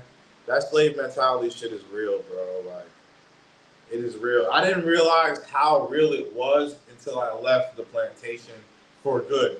Like, and by the plantation, I don't just mean America. I mean Dominican Republic, Colombia, Brazil. I left all those places behind, and I'm seeing how black people are. Like, you could go to Uganda, a nice restaurant. You're gonna see black people in the top restaurants in Uganda.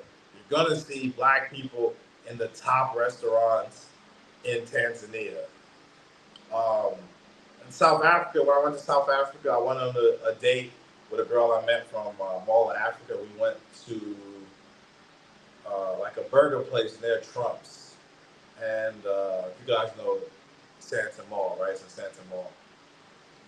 And instantly, she's complaining. She's like, "Watch, they're not gonna treat us as good as they treat the white people here. Watch, you'll see." And I just felt that America vibe. I'm like, "Oh, I'm good on that." So I don't want to be in places where, you know, there's that dynamic of white people being treated better than us, and there's a lot of them, and yes, Africa does have the white Jesus thing a little bit, but Kenya, Uganda, Tanzania, there's a lot more Africans than whites that come to visit or live there. So we get treated pretty well. There's a lot of rich people, even in Johannesburg, there's a lot of rich people and stuff like that. But that segregation, that old mindset, those Jim Crow laws, I'm cool on that personally. I mean, people there are okay. They're not, demons. I've talked to a lot of cool people there. It was actually someone I met in Johannesburg that was recommended me to come here. My boy Pat confirmed it. Shout out to Pat. Oh, shout out to Chris Freegame, sub his channel, by the way. Also, shout out to USA Meets Kenya. I haven't spoken about them.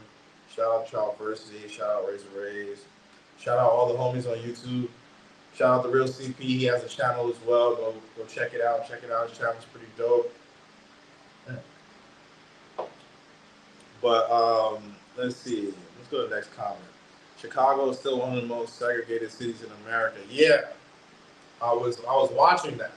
I actually learned that, and I was surprised that shit still goes down. You feel me? Like, I was really surprised that it's still segregated like that, and people don't talk about it. Really, no one talks about this shit. People want to talk about how black women are not submissive, which I get. I get that, I get that. Want to talk about how black men ain't shit, which ain't true. Not true. They really just want us fighting against each other, and I think that's ridiculous.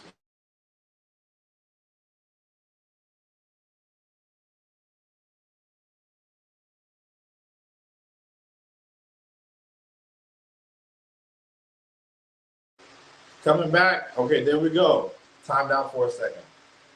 Yeah, we need to be on the same page. We need to start working together. That's why I created this platform too, a little bit, to where black people could come on here. We could have conversations. There's no attacking, no disrespecting people. I'll boot you for that type of stuff. Like, there's no reason we can't just coexist and talk.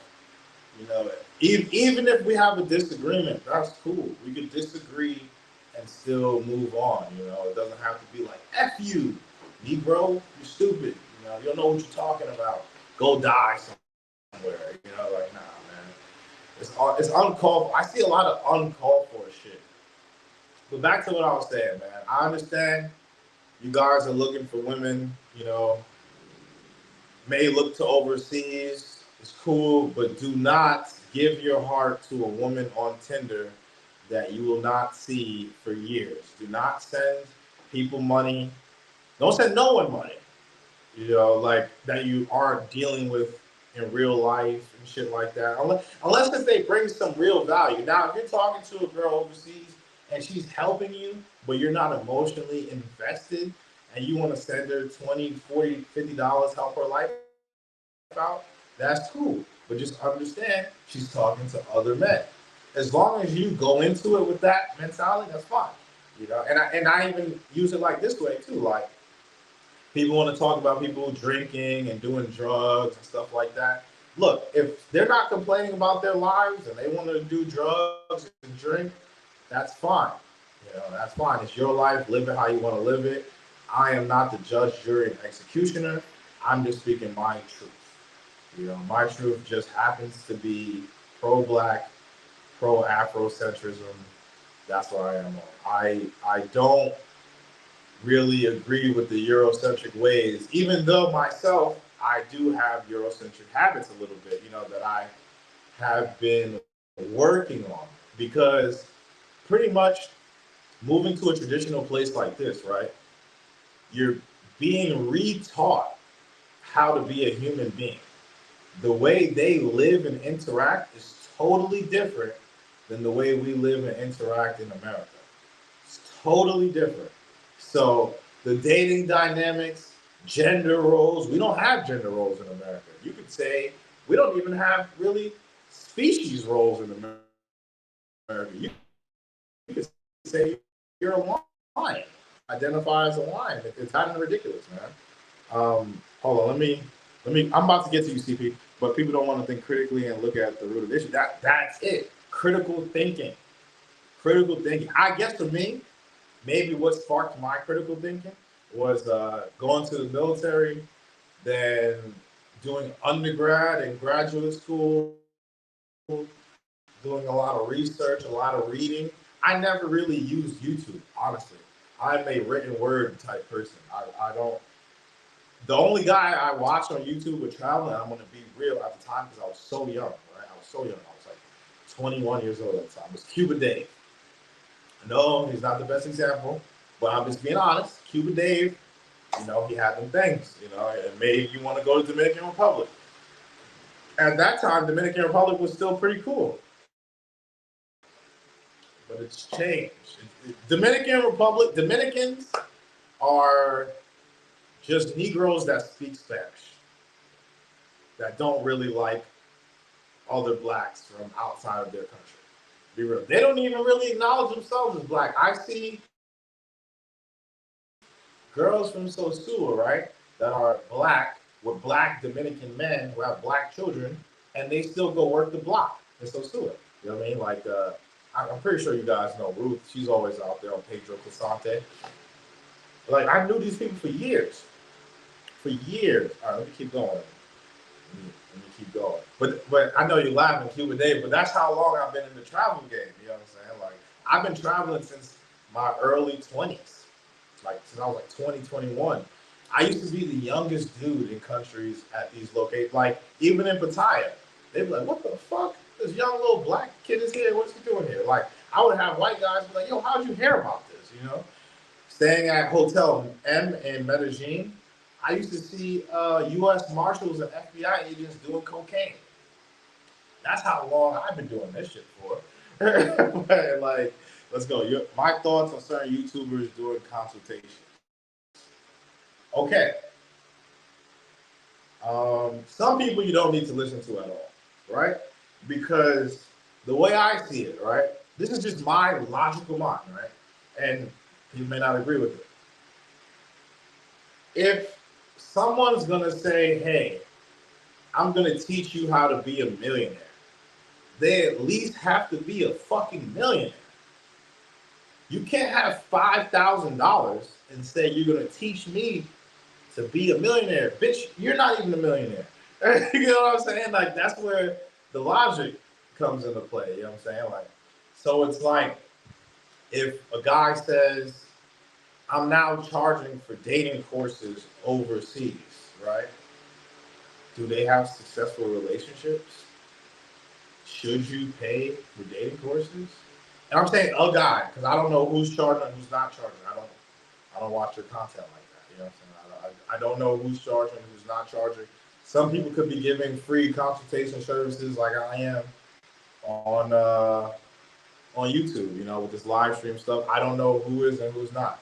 I've just heard things about guys giving false information for Colombia because they need you guys to go there to get consultations, to get views, because they're living off of this shit. And I guess that's it. That's the root cause, right? Is when people are making this their main income stream. This should not be your main income stream. This should be a secondary income stream, extra money, right? And I'm just saying logically, right? Like it doesn't make sense because YouTube is based on views. So not every month you're gonna have high views. Some months it's gonna go down. I know YouTubers that make money. I know Hello Yassine. He's friends with Sneeko. I'm good with Travelverse. Hello Yassine has 349,000 subs. He's doing big things on YouTube. That's my boy. I really fuck with him. Salute to his channel. He makes like hip hop content. So if you want to like watch things on a hip hop game, just type in Hello Yassine and you'll see it. Yeah. Also very cool with Travelversity. I asked him, hey, how much, because I just got monetized. So I asked him like, yo, how much you make on that video? How much you make on this video? He's making good money, but he gets a lot of views.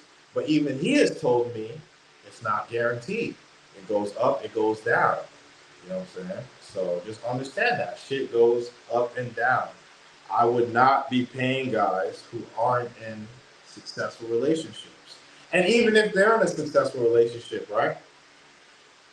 Maybe they're in Philippines and you want to live in Thailand. But you're like, okay, the countries are so close. Let me see. He can't give you information on dating in Philippines or something like that. They can't really give you information on those places. I can't give you information on how to find a wife in Kenya. But I know who can. I can direct you to USA Meets Kenya. I could direct you to, other people out there. I mean, maybe not how to find a wife, but maybe like talking to girls, dating. The dude Kid Greatness, I was watching his content before I even came to Africa. I was watching Kid Greatness and Travel Tribe Raw. Travel Tribe Raw has actually been around for a long time. I think when I was watching his content, he was in Kenya at the time. But yeah, guys, just be realistic with what you want. Don't just because it sounds so amazing. If it's too good to be true, then it's probably untrue. Or it could be true, but there's also a huge negative drawback. You know what I'm saying? Like you get a submissive, traditional woman, right? There's going to be cultural differences. We have cultural, like even me and her family, right? Just even like dieting, right? Like what they eat, what we eat is different. You know what I'm saying? They eat like ugali. It's like flour. Ugali is unhealthy. There's no nutrients. There's no nutrients in ugali. It's just a fucking clump of flour that people eat. It's disgusting. It's not healthy for you, right? But you tell somebody that's been eating that shit their whole lives is not healthy. I'm a foreigner. I'm coming from outside their country. They're gonna look at me like I'm stupid, all right? They're gonna be like, you don't know what you're talking about. Or a village person, right? She's from the village. So if I'm saying you gotta take modern medicine, right? You got a cold, they're totally against that. They're used to herbal remedies. Her mother might even be upset that I got her taking stomach ache pills, modern medicine. Those are real challenges. You're not gonna go anywhere and not face challenges. That's the thing. People are looking for instant gratification. This shit doesn't exist. Yeah, some people get lucky, but they still have pitfalls. They just don't talk about it. You know what I'm saying? They need you to believe they're winning all the time. They're winning in every facet of their life. You know what I'm saying?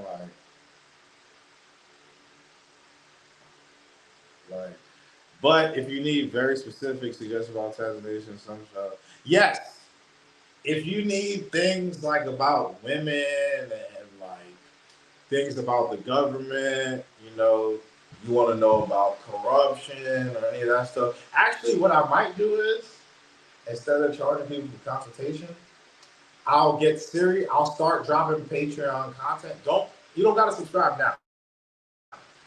When I make the video, I'm gonna make like sit down videos like this about things that I can't share on YouTube, and I'll put it on Patreon, and then you guys can watch it there, and I'll let you guys know when I do it.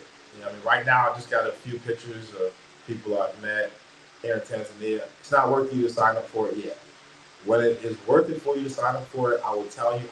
Right now I'm not really trying to make too much money on my subscribers or really make money off my subscribers yet. Right now, I'm just trying to build authenticity and genuineness on my subscribers.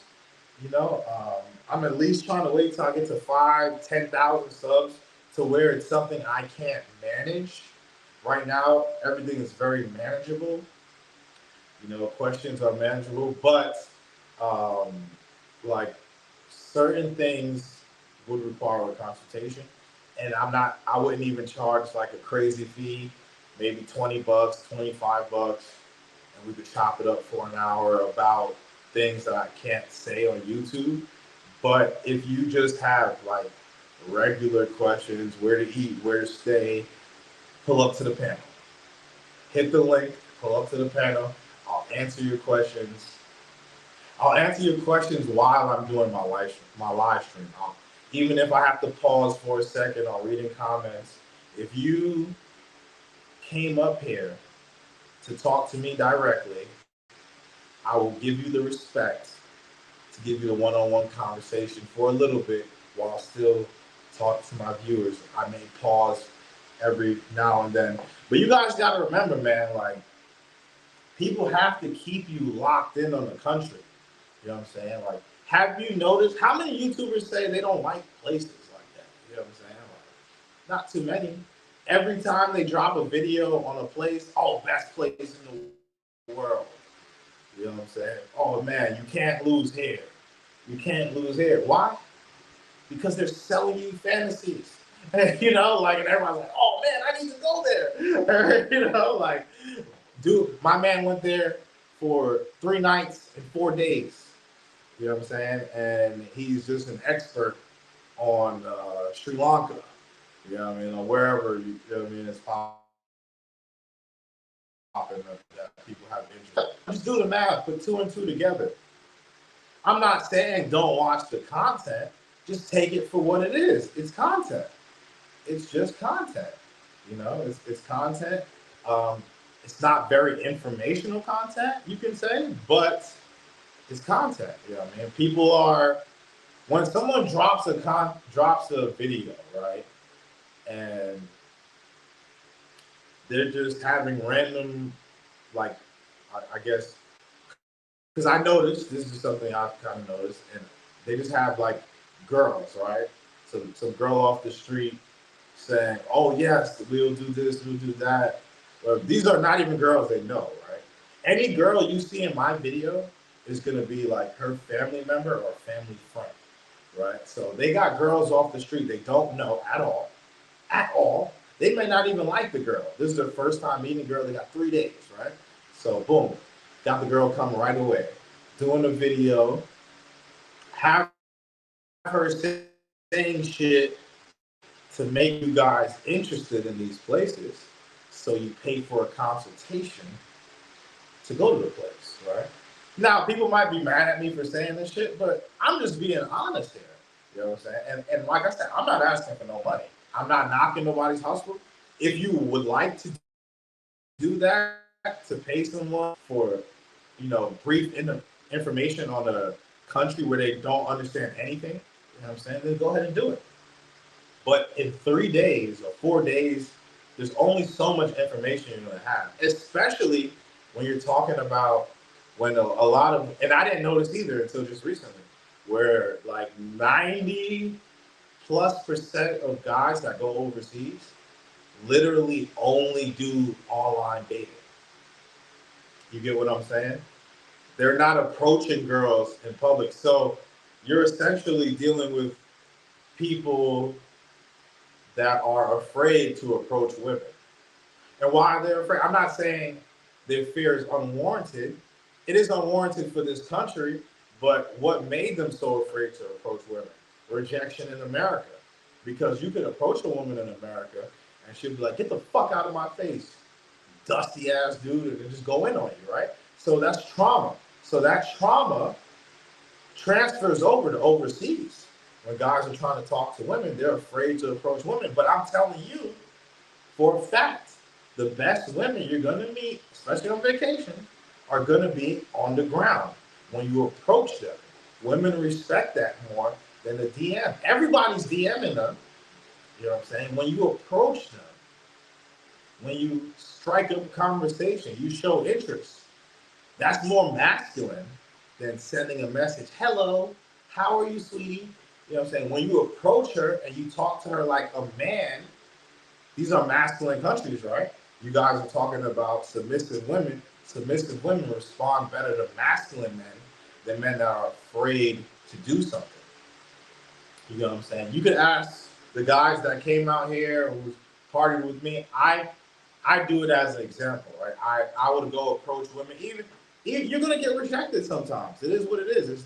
It's not 100% guarantee that the girl's gonna give you their number, or they might give you their number to be polite, because women overseas, especially in these type of countries, are usually polite, even with rejections.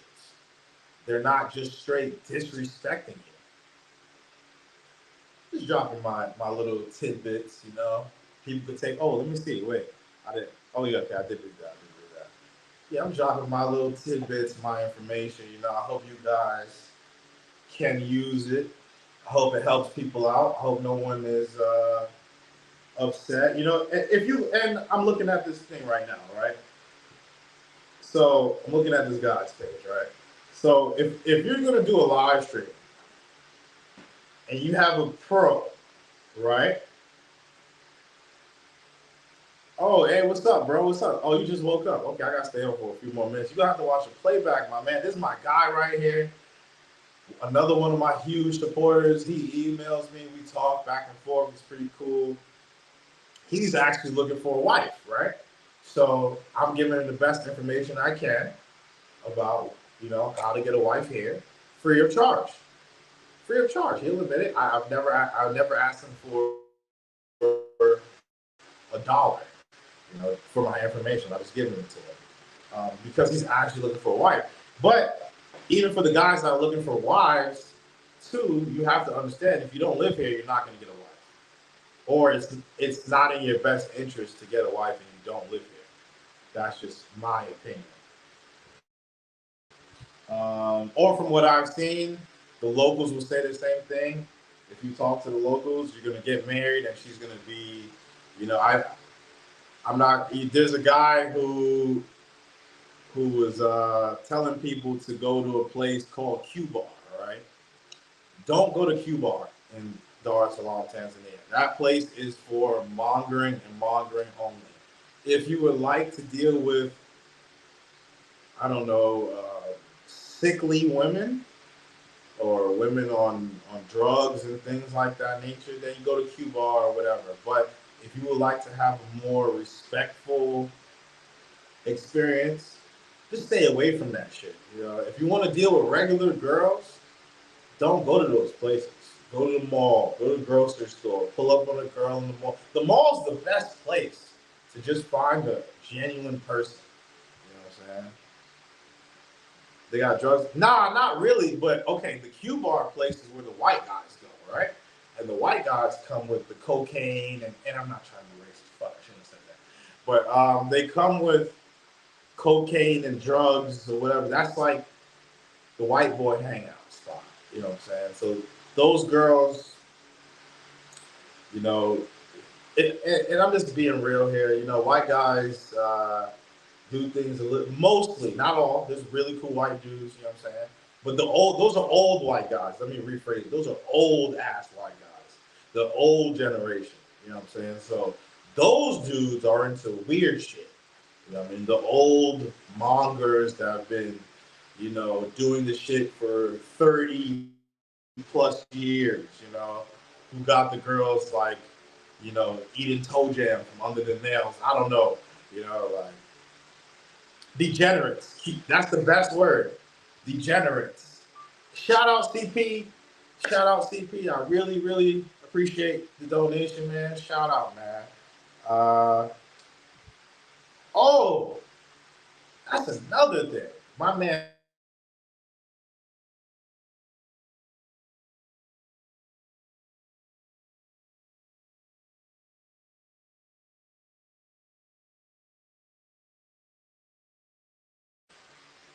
Am I back?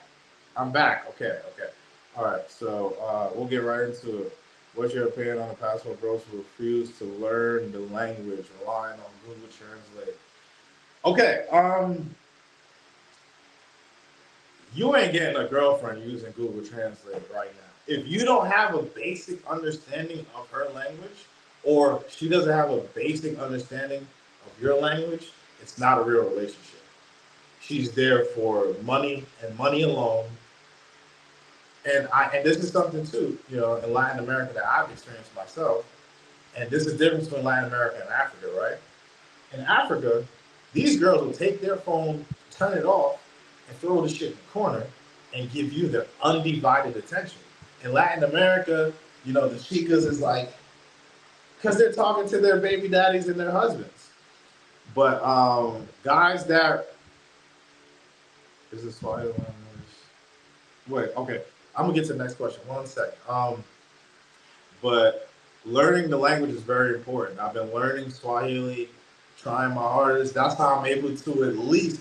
So I'm not fluent in Swahili, but I know enough to get by. I know enough to go places by myself and at least get food, lodging, things of that nature. Because they know some English words, so I could use starting Swahili. Let's say I want to buy food. I'll say nananua chakula. You know what I'm saying? And they're like, okay, you want to buy food. I may not have said it with the best accent, but they could get what I'm saying, If I'm saying, left, right, kulia, kushoto, moja kamoja, learn how to count, moja, mbili, tatu, nne, tano, sita, saba, nani, tisa, kumi. Learned up. All you need is to learn to count to 10. Because you can say kume natano, that's 15. Kume nasaba, that's 17. So let's say we're talking like $60. So Laki Moja Namsini or Laki Nanusu. You gotta learn some of the language. You know what I'm saying? Like you have to, especially if you're gonna be living here. People respect it more in their countries when you have an understanding of their language. So I have a good enough understanding of Swahili. Sometimes I mix words, because I'm just learning it, and I'm teaching myself. Really, the way I learn is I ask people, "How do you say this? How do you say milk? Maziwa." That's how you say milk. Okay, maziwa. How you say eggs? Mayai. Oh, okay, mayai, mayai. Keep saying it, mayai. And some of the words are hard to say, Some of the words are hard to say. So, but the guys that don't want to learn the language are the same guys that won't leave their house and go look for women. They're gonna sit on the couch and use Tinder and then complain that they're dealing with prostitutes. And I just want to say, you effing idiot. What did you think you were gonna get? You know what I mean? You thought you were gonna get Mother Mary on Tinder? Come on, bro. Let's be realistic here. But let's see. Is the Swahili people in Tanzania the same as it? Yeah, well, the Swahili in Tanzania is better than the Swahili in Kenya. Kenyans will agree. Kenyans don't speak Swahili straight like Tanzanian. This is pure Swahili. This is Swahili land. Kenyan Swahili is a little bit, they mix it with English and stuff like that. It's not as pure as a Swahili here. Because I've seen Kenyans speak English to each other. Tanzanians don't speak English to each other at all. If you try to speak English to a Tanzanian as a Tanzanian, they're going to look at you stupid. Like, why the fuck are you talking to me in English? Salute, Coach Lamont. Salute, brother. Salute, salute. My observation so far with bad influence scammers and other toxic people out there, the less English, other than European language, you know, the better. Keep it that way. Yes, I agree with that. You don't want a girl that speaks English like she's been to the States because she's going to be more influenced by Western media. There's uh, there's something good about when foreign women don't watch our shit. Now, if you got uh, a Kenyan or a Tanzanian or Ugandan girl that's watching Love and Hip Hop, and she's gonna take on those traits. You know what I'm saying? Like she's gonna start acting like them. It's just like what you see. You know what I mean? That shit like gets sedimentary in your brain, and you try to reenact it. It's crazy. It's a terrible influence. So I do agree with that. I do agree with that. They should be watching their stuff. I would not allow my wife to watch nothing about American reality TV at all. Hell no. She already know I'm not tolerating none of that shit. She gone. It's over. You know, I'm not tolerating none of that Western stuff. I don't tolerate any of that Western stuff. If I was gonna do it, I would have stayed in America. I left America not because I couldn't have girls. I didn't like how my relationships were going. You know, I had even with the professional girls. You know, like they want you to pay more bills, and they want you to cook, and they don't really want to do shit, or they want you to pay more bills and take them to restaurants. I wasn't feeling that. My last relationship, girl I was with in America, she actually got an apartment on the low, right, and was furnishing it little by little as we were together, so she could just move out. You know what I'm saying? And try to like just use me. And I didn't agree with that. That was my last relationship in America. I think that was 2020. And after that, I left the country. I was done. But you know, I've had bad experience. I've had a lot of bad relationship experiences in America. Me leaving isn't because of lack of relationships. No, I have confidence to approach women. You know, it's not. That's not a problem with me. I don't do the whole online. I don't even text girls back. Like unless if I'm gonna meet you or something like that, I'm not holding a conversation with some girl about some stupid shit because I need her to stroke my ego. I have a wife, you know. I'm not saying I don't, you know, talk sometimes, but it's not in the same context as these other guys. If I'm talking to a girl, it's like asking a question about something in the country I don't understand or whatever, or a guy or whatever. You know, it's just simple conversation. I'm not simping like these other guys. You know, a lot of guys are sending these girls money. I'm telling you that right now. A lot of guys are sending these girls money, and that's another reason that's making them entitled. Um, Let me read some more of this stuff. I'm hearing West Africa is finished too. Definitely finished, bro. West Africa is finished. I met when I first got here.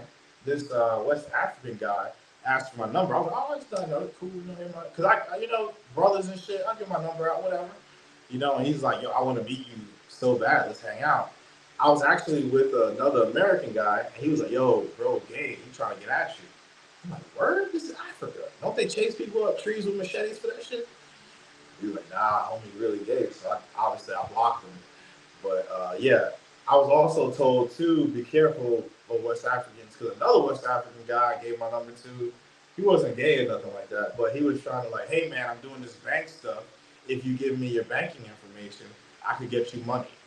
It's like, what? Ain't no way. Hell no. You know, they definitely try to come up on you. So be aware of those things. The biggest difference between Tanzania and Kenya, from what I've seen, is Kenya is more matriarchal. The women are more stronger.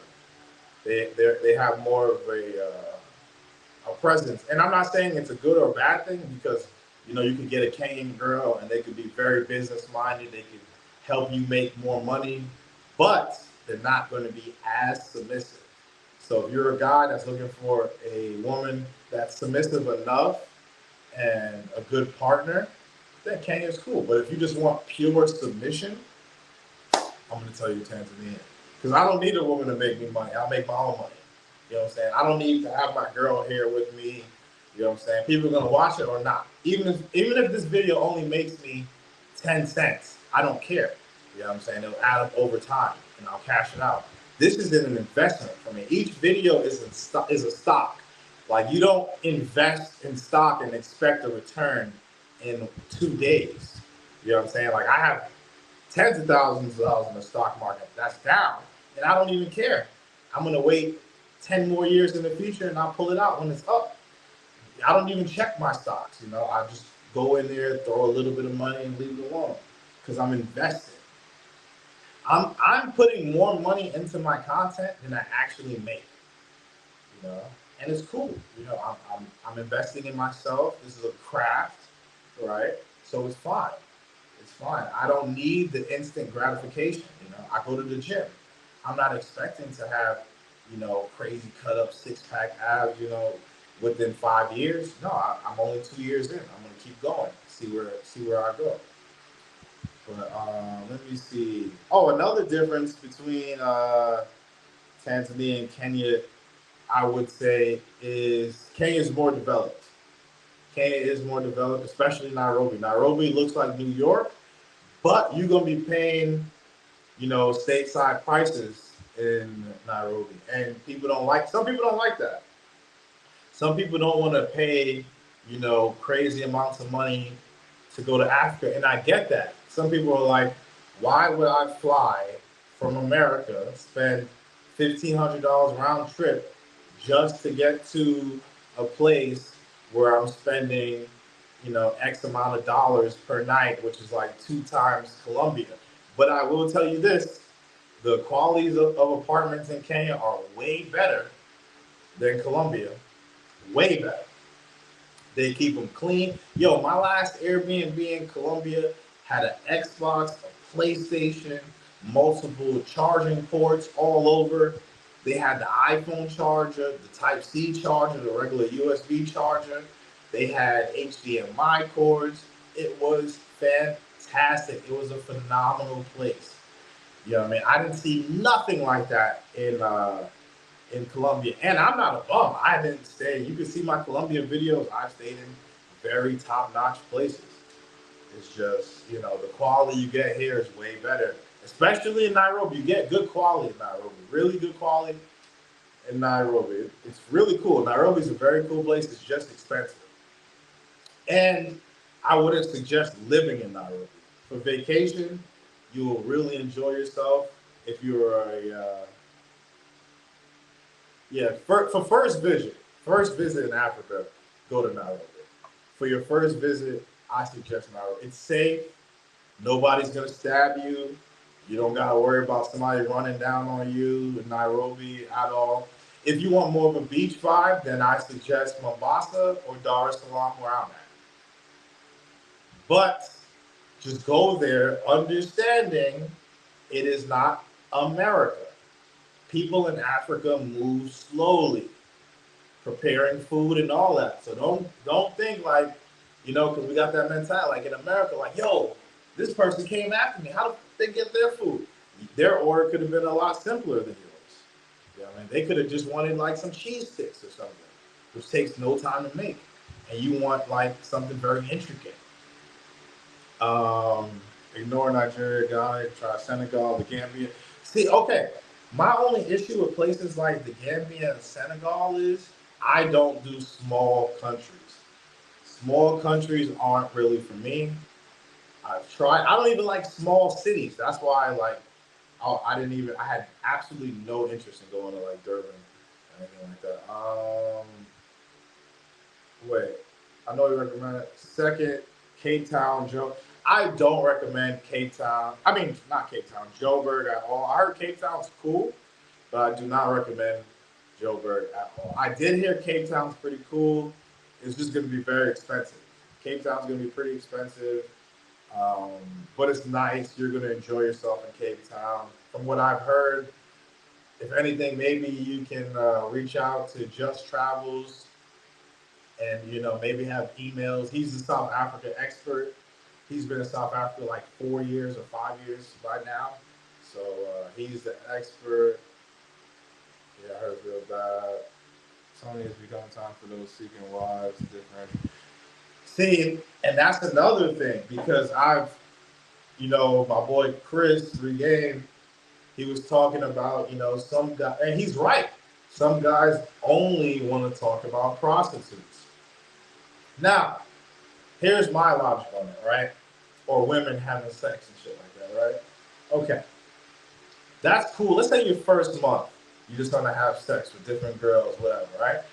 Okay, after that, what are you gonna do? You're gonna keep having sex. You're gonna keep doing that forever and ever and ever. When do you change to I'm living a normal life? Do you do that in America? Are you hitting different girls every day in America? Most guys aren't. You know what I'm saying? So it it becomes addictive. It's like a drug. You know what I'm saying? So you have to utilize some critical thinking, like my man was talking about.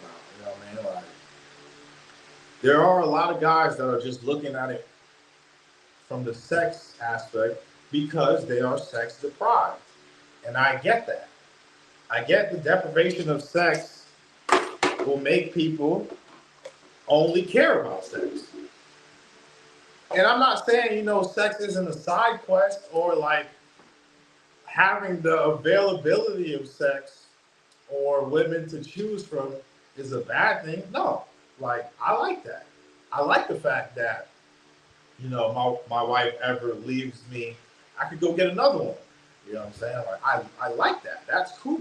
But it's not what I'm focused on all day.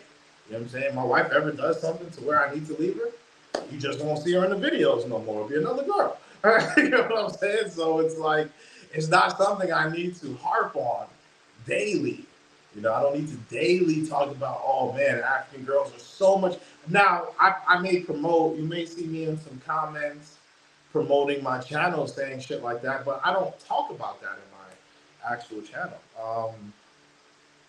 What are the main things you need to do to have a place fully leave? Have in place a fully leave. See, I'm a veteran, so it's different. So like, even with that, even with guys that have left, right? Let's say a guy left, but he has a doctoral degree in cybersecurity. How attainable is that for the average person? You know what I'm saying? Like realistically, it's only a small amount of people that are going to be able to do this. So I'm not selling a fantasy.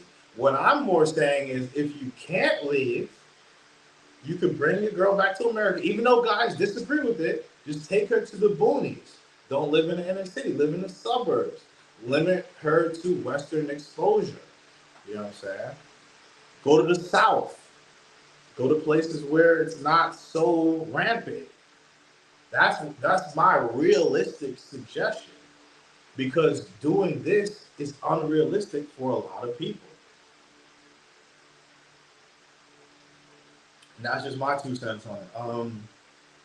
But yeah, man, it's definitely becoming time for guys to start differentiating between what they want. Do you want to get a wife? Do you want a prostitute? What do you really want? What are you really trying to get out of living overseas? You know what I'm saying? Like, yeah, prostitutes are fun in the beginning, but what happens after, 1 year? You're not going to still be having the same. I mean, you could. I could just be wrong. You could, you could still have the same vigor to go out and keep having sex with different girls every day. But I'm good on that shit. I'm not. I've done that. I've tried it. It's not for me. I don't want to live that way. I've tried the liberal lifestyle. It's not right now. I'm about family building. I want to have a family. I'm thinking about my children. You know what I'm saying? That's why I'm living in these places that are more conducive for raising children. Because that is my goal, to raise my children to have a good family structure, to where my kids aren't seeing their mom shaking her ass on OnlyFans or whatever. You know what I'm saying? Like, it's better to learn the skill. Yeah, man, but to learn the skill takes time. You got to put the work in. Everything I know is from me putting the effort forward. You have to put the effort out there. People want quick fixes. Quick fixes don't work for longevity. A quick fix is going to give you a short-term result, not a long-term result. A quick fix is going to give you that short-term gratification. You know what I'm saying? It's not great for longevity. What I want is to learn what's going to help me in the long run, raising my children, being a good husband, making sure my wife learns. Uh, it's in the making, man. You see, another thing too, I'm not gonna say certain things about like, my kids and shit like that because I don't want to put it out there and people wishing back because people wish for your kids and shit to die. You feel me? Like, if my wife was pregnant, I wouldn't even say it. You guys would just see a baby. You know what I'm saying? Like, you guys would just see a baby one day in my house, and that's it. That's it. Or maybe me at the hospital or whatever, because people wish bad. And it's sad. The people that wish bad on you are other black people. And I don't get that. I really don't. I really don't. Especially if you never did anything to anyone and they just wish bad on you, man. Like, and I suggest you guys too keep certain things private. Keep certain things private. Certain things about your life private. Things you're trying to do. How long you been in Tanzania and where were you staying before? Whew. I've been in Tanzania 2 years. Before I was in South Africa, but while I was in Tanzania, I've stayed in Uganda and Kenya for a long time in Uganda, a good amount of time in Kenya. Before Africa, though, so let's say before Africa, I was in Brazil. Before Brazil, I was in Colombia or DR, one of those two. And then I was in Colombia or DR before that. And before that, I lived in Japan.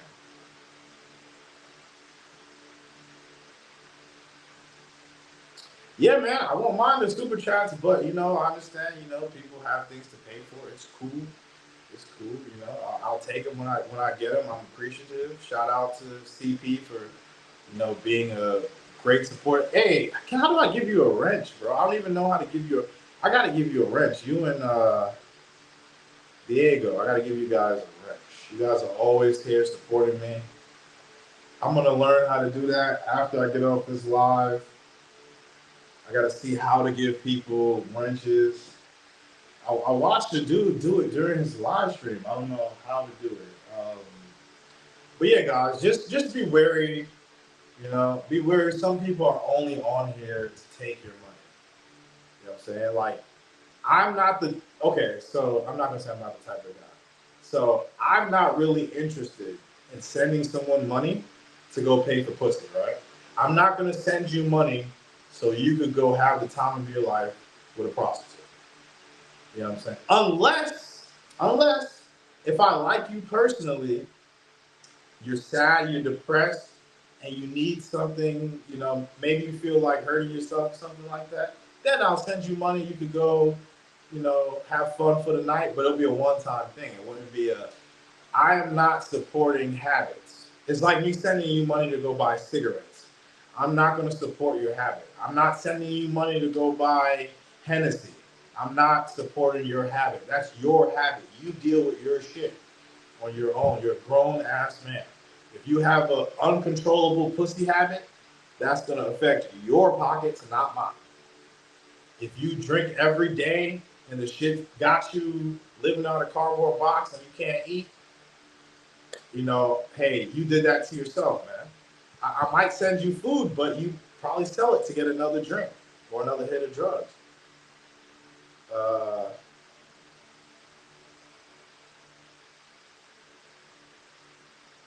you made Tanzania my second spot. Let me get to CP. I'm gonna get to you in a second, young villain. Oh, wait. Wait. I got some more questions. Damn. Okay, I'm gonna go in order. How is Christmas and New Year celebrated over here? So they celebrate Christmas. I actually talked to my wife about it, but because I've been here a couple Christmases, right? South Africa, they have more of a real Christmas celebration because it's more like America. The British are there, so they impose that shit, right? But here, Kenya, Uganda, they don't usually do like presents and shit. They just say, "Oh, it's Christmas, it's a holiday," and that's like the end of it. There's no gifts, there's no Christmas tree. How many people in Africa have you seen with Christmas trees? People don't buy that shit. You know what I'm saying? Like for example, on Vault, they got a Christmas tree for your location, but that's like to the extent that they'll do. Let me see. I found you on the Uganda versus Tanzania video, and like your mature and based reviews on different places in Africa, you made Tanzania. Hey, thanks, man. Look, I have no stake in this game. You know what I'm saying? Like, I gain nothing from people coming to Tanzania. I gain nothing from people not going to Latin America. I don't make nothing from it. These are just my videos, my experiences. I'm not saying, hey, give me $5.99 and I'll tell you my real experience. Like, no, this is my real experience. You know what I'm saying? What the fuck am I gonna do? You know what I mean? Like, I'm not gonna do that. I'm not gonna do that. People, in my experiences in life, right? With me, especially how I see people. People that are genuinely speaking with that, not under the guise of getting paid through viewership, give the best information. You know what I mean? If I don't gain anything from it, like, what am I doing it for? I'm just putting the information out. I'm not getting nothing from it. This video might make me 50 cents. Might make me $1. So, I mean, that's the extent. Let me go to my man CP. So more walking around videos. Yes. It's gonna be less music though because Jude Travels. He was right because my watch time was down on my last video, even though I had some good views. Excuse me. I've been experimenting. I was seeing if people would prefer the less talking and more me showing Africa, but I guess they want the showing and the talking, not so much the music. So my next video about Uganda, I'm gonna do Nomad's Guide to Uganda. Information outside of clubs and women, like a real nomadic guide to Uganda, since I was there 45 days.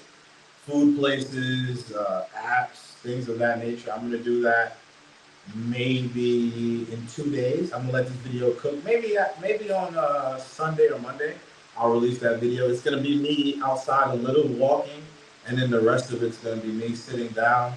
And I screen recorded the apps for you guys to use and things of that nature. I can also play I have a video already of my Airbnb, but I'm just gonna tell you guys where to go, what to do. My goal is to look for the African country with the most potential, the next Wakanda. What potential are you looking for, though? All these African countries have potential besides the ones that have already been, overly developed. Where you want to go to is a place that doesn't have that much development. You know what I'm saying? Oh, shout out to my man, Young Villain, man. Salute. Leave that up there for a while. Salute. Shout out to my man. But as far as potential, and this is the thing, right? People are trying to go to places that are already developed, trying to add more. No, you don't want to do that. It's like getting a stock. Do you pay on a stock that's already high, or do you go for something low with potential so it goes up? If you're already at a place that's already supremely developed, how much more are you going to get? You know what I'm saying? So it'd be smart, like Westside TMZ did. He bought land in Tanzania. So over time, that land is going to double, it's going to triple, it's going to quadruple, it's going to quintuple. You know what I'm saying? That's what people got to think about. You know, over time,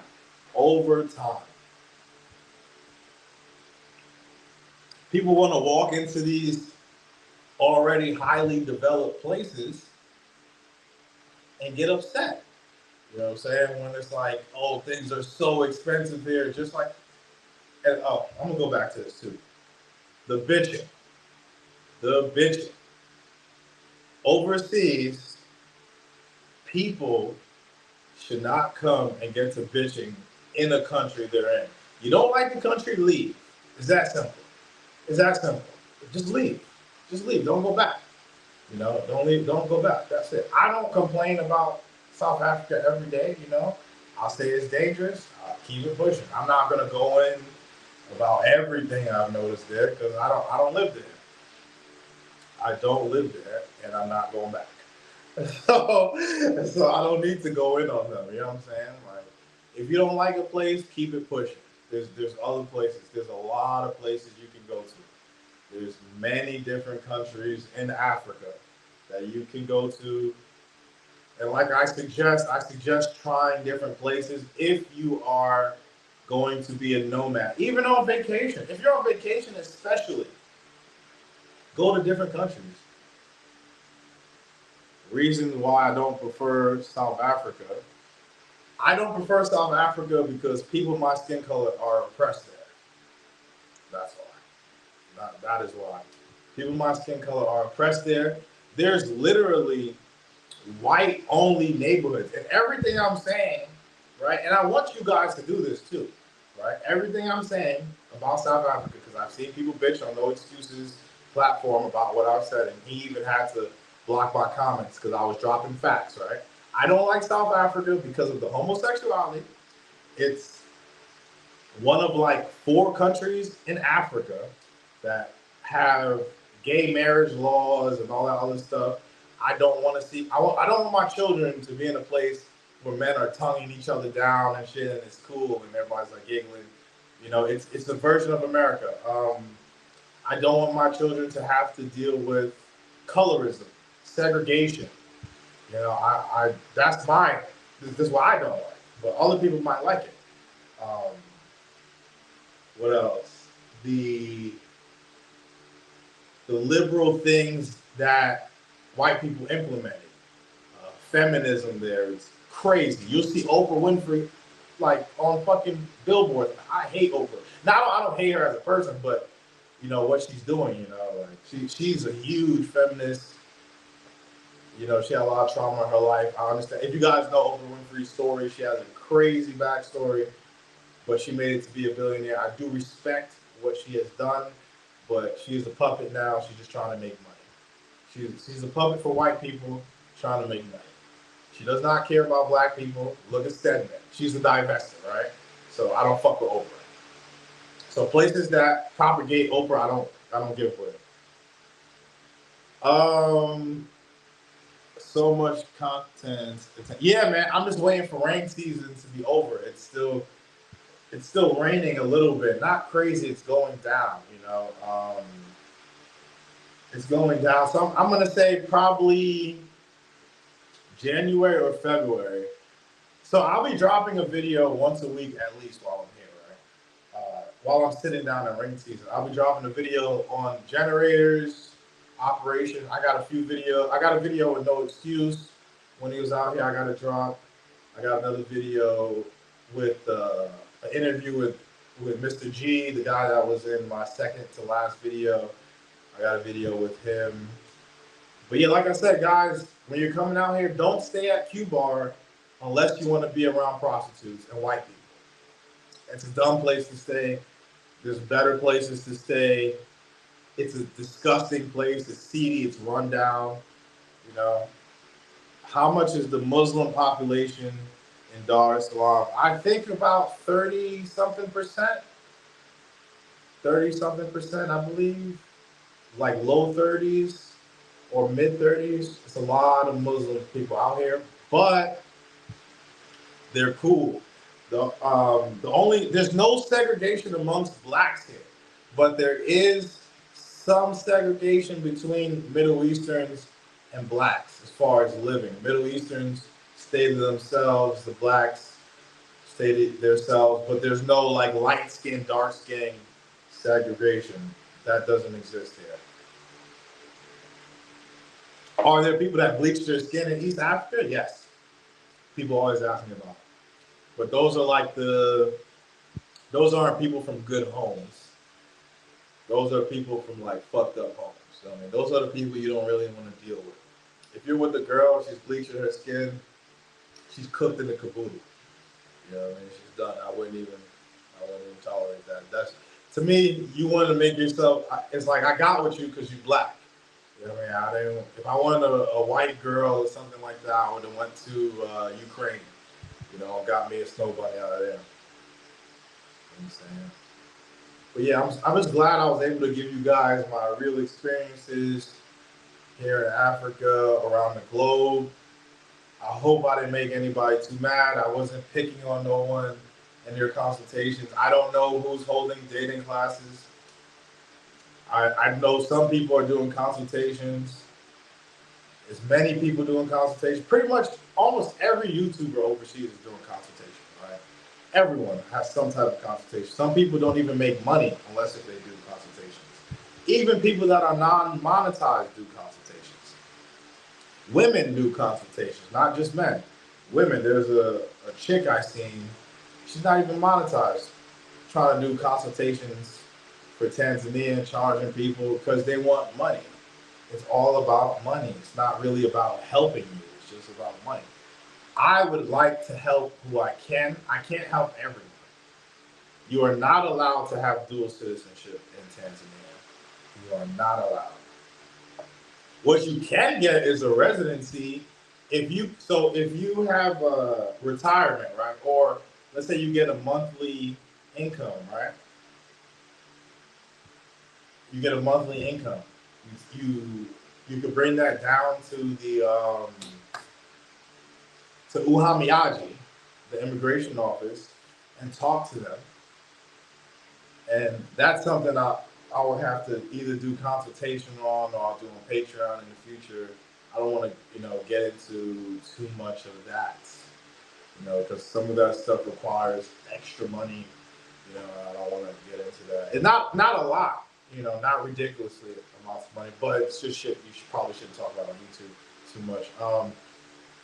Some of the best ways to minimize stomach situations in certain foods. I have IBS from the military, so I have a very sensitive stomach from the food they fed us in the military.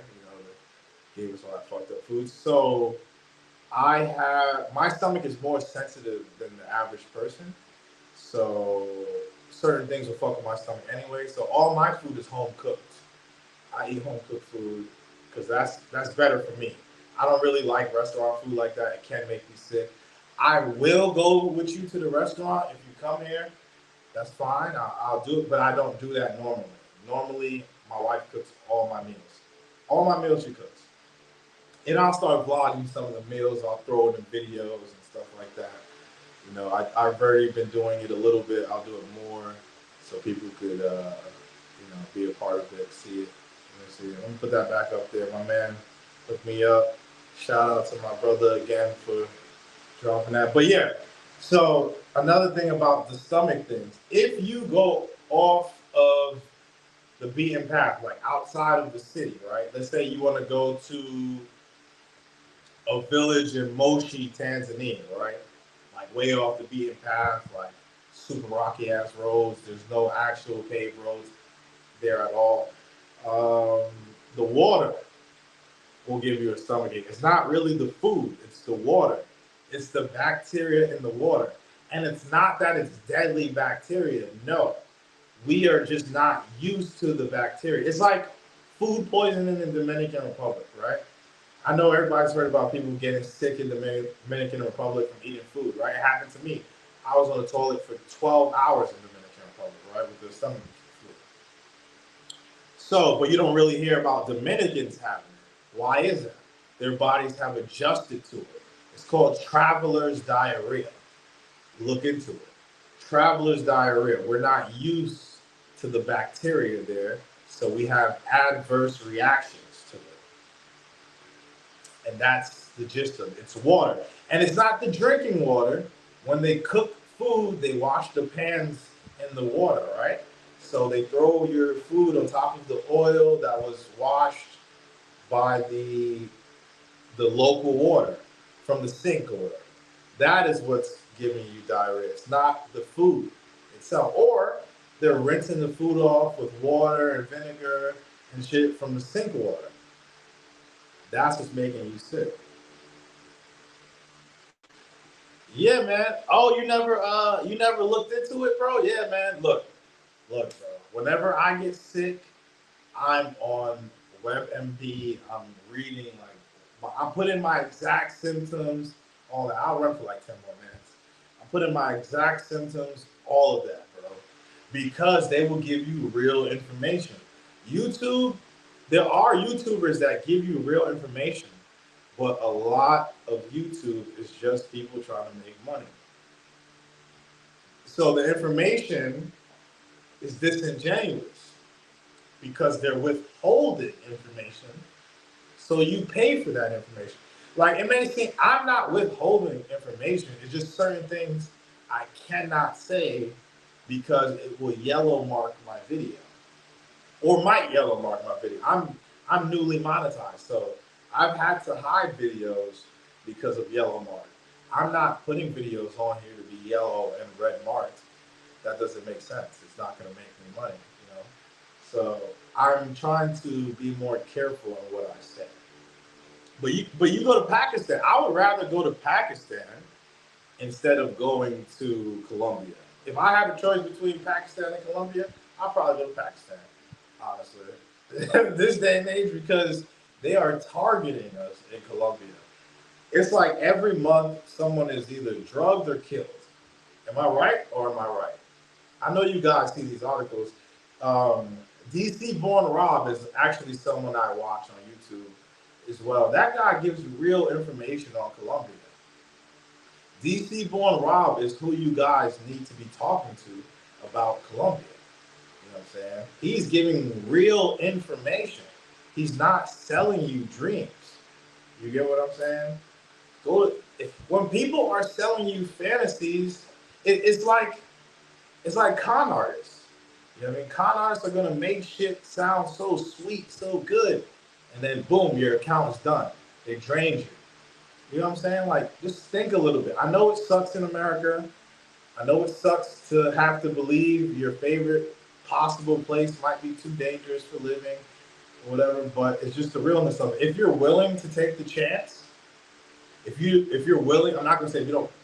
Some guys don't care about their lives, right? If you're so vagina deprived that you don't want to take 20 minutes to think about what would be the most conducive for, you know, living a long, healthy life while still having fun. You know, you could go to other countries. I would even suggest going to DR. If you're gonna pay for it anyway, just go to DR. Yeah, they're ghetto, sure. DR chicks are ghetto as fuck. But just do it, man. Just go out there. At least you'll be alive. They're not gonna kill you at DR. You know what I'm saying? They're not gonna kill you. Like the problem with Colombia is they're using these dangerous drugs and the girls don't know the proper dosage to give people. That's why people are dying from overdosing. You get what I'm saying? They're just, if anything, they're like fucking voodoo priests themselves. They just blowing dust in your face and you're like, oh shit. You know what I'm saying? Like, fuck that. You know what I mean? I'm good. I'm good. I've been studying Africa over the past couple of years, mainly from YouTubers. And so far, Nairobi, Dayton, and okay, yeah, all right, give me, yeah, definitely, bro.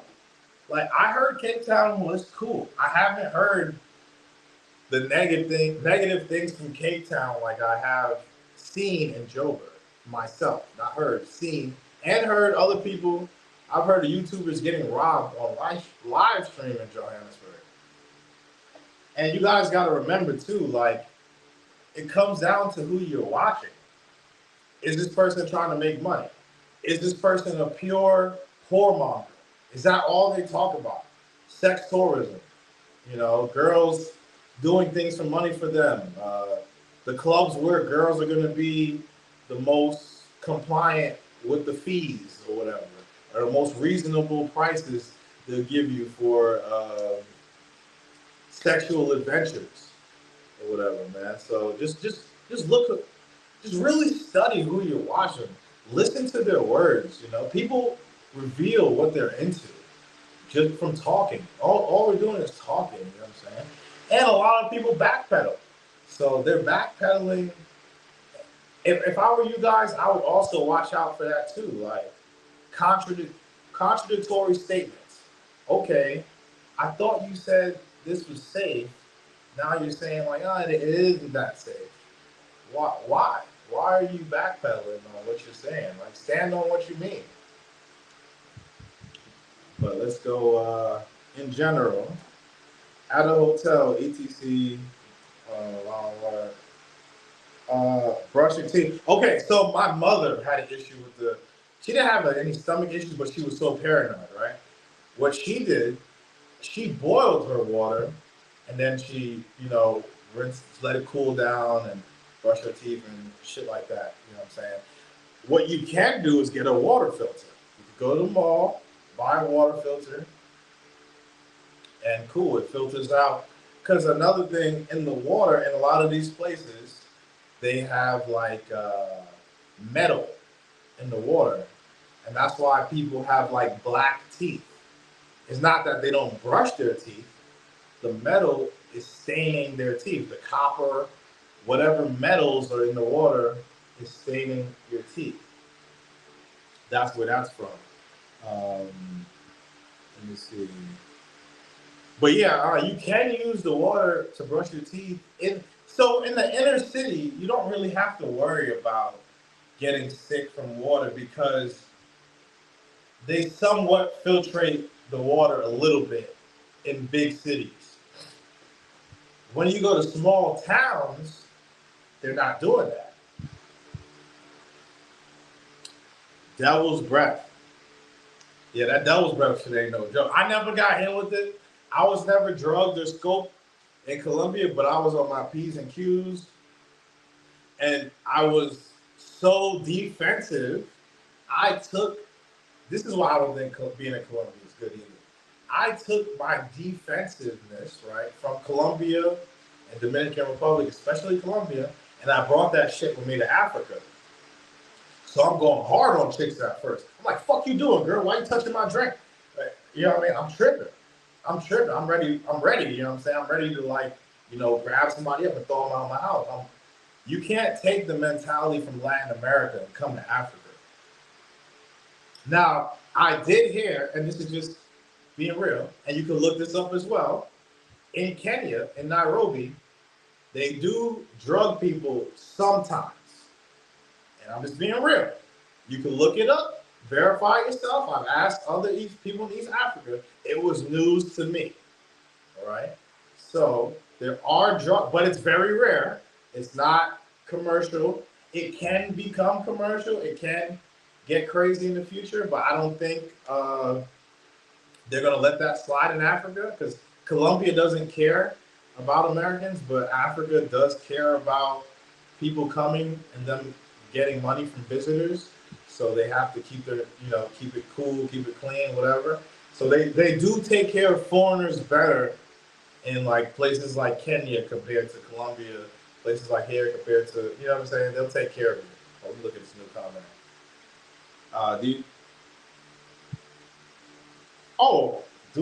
I know for sure. Based off of what G was telling me, and then other guys hitting me up, like that's why when guys come out here and they talk to me, they get so mad because they're like, yo, bro, I've been wasting my time going to Colombia. I could have been coming to Kenya or Tanzania or Uganda, you know what I'm saying? Because they're playing follow the leader. Stop playing follow the leader.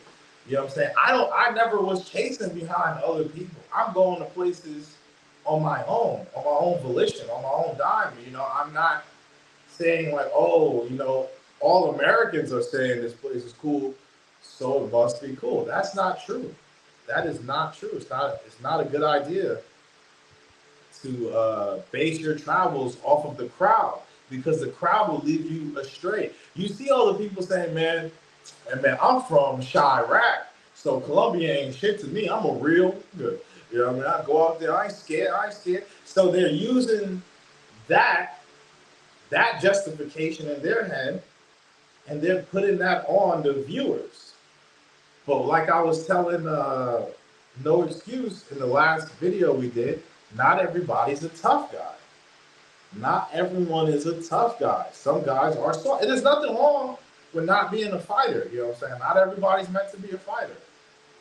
You know what I'm saying? I'm changing my ways. I'm honestly trying to be a more peaceful person, especially when dealing with my people. You know what I'm saying? But that requires me not to live in those places. Honestly, and I'm being real. Like in America, I had guns. I used to carry knives. When I was in DR, Colombia, Brazil, I used to carry a knife on me. I was always ready for action. Even in South Africa, I used to carry a knife. I don't carry weapons. I don't even think about defending myself and killing people anymore. Every day in those places, I was always ready for the possibility of having to stab someone or shoot someone. I don't even have violent thoughts like that anymore, because I'm in an area where people aren't violent. You know what I'm saying? That has the effect on your mental health. Every day, if you're leaving your house concerned about being attacked and how are you going to survive an attack for your shoes or your phone or whatever, that profoundly has a negative impact on your mental well-being, if you get what I'm saying. Um, let's see. Let's get to the next questions. Do you think game is harder in Tanzania as a non-black, as a tourist, compared to places like Nairobi? You don't need game. That whole game shit is bullshit. Choosing signals, all that shit is bullshit. It's bullshit. This is a patriarchal environment. Women don't give you choosing signals. You choose who you want. As a man, as a masculine man, you go talk to, if she's not interested, cool. But that's what you do. That choosing signal shit is for Western countries. It's not for places like this. If you wait on choosing signals, the only girls that are going to give you choosing signals really are whores. You know what I'm saying? Mainly are prostitutes. I keep using it.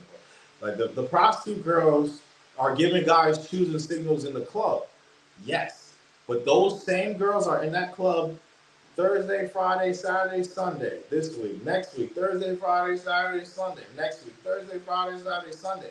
And they're giving choosing signals to every Tom, Dick, and Harry that pulls up. You know what I'm saying?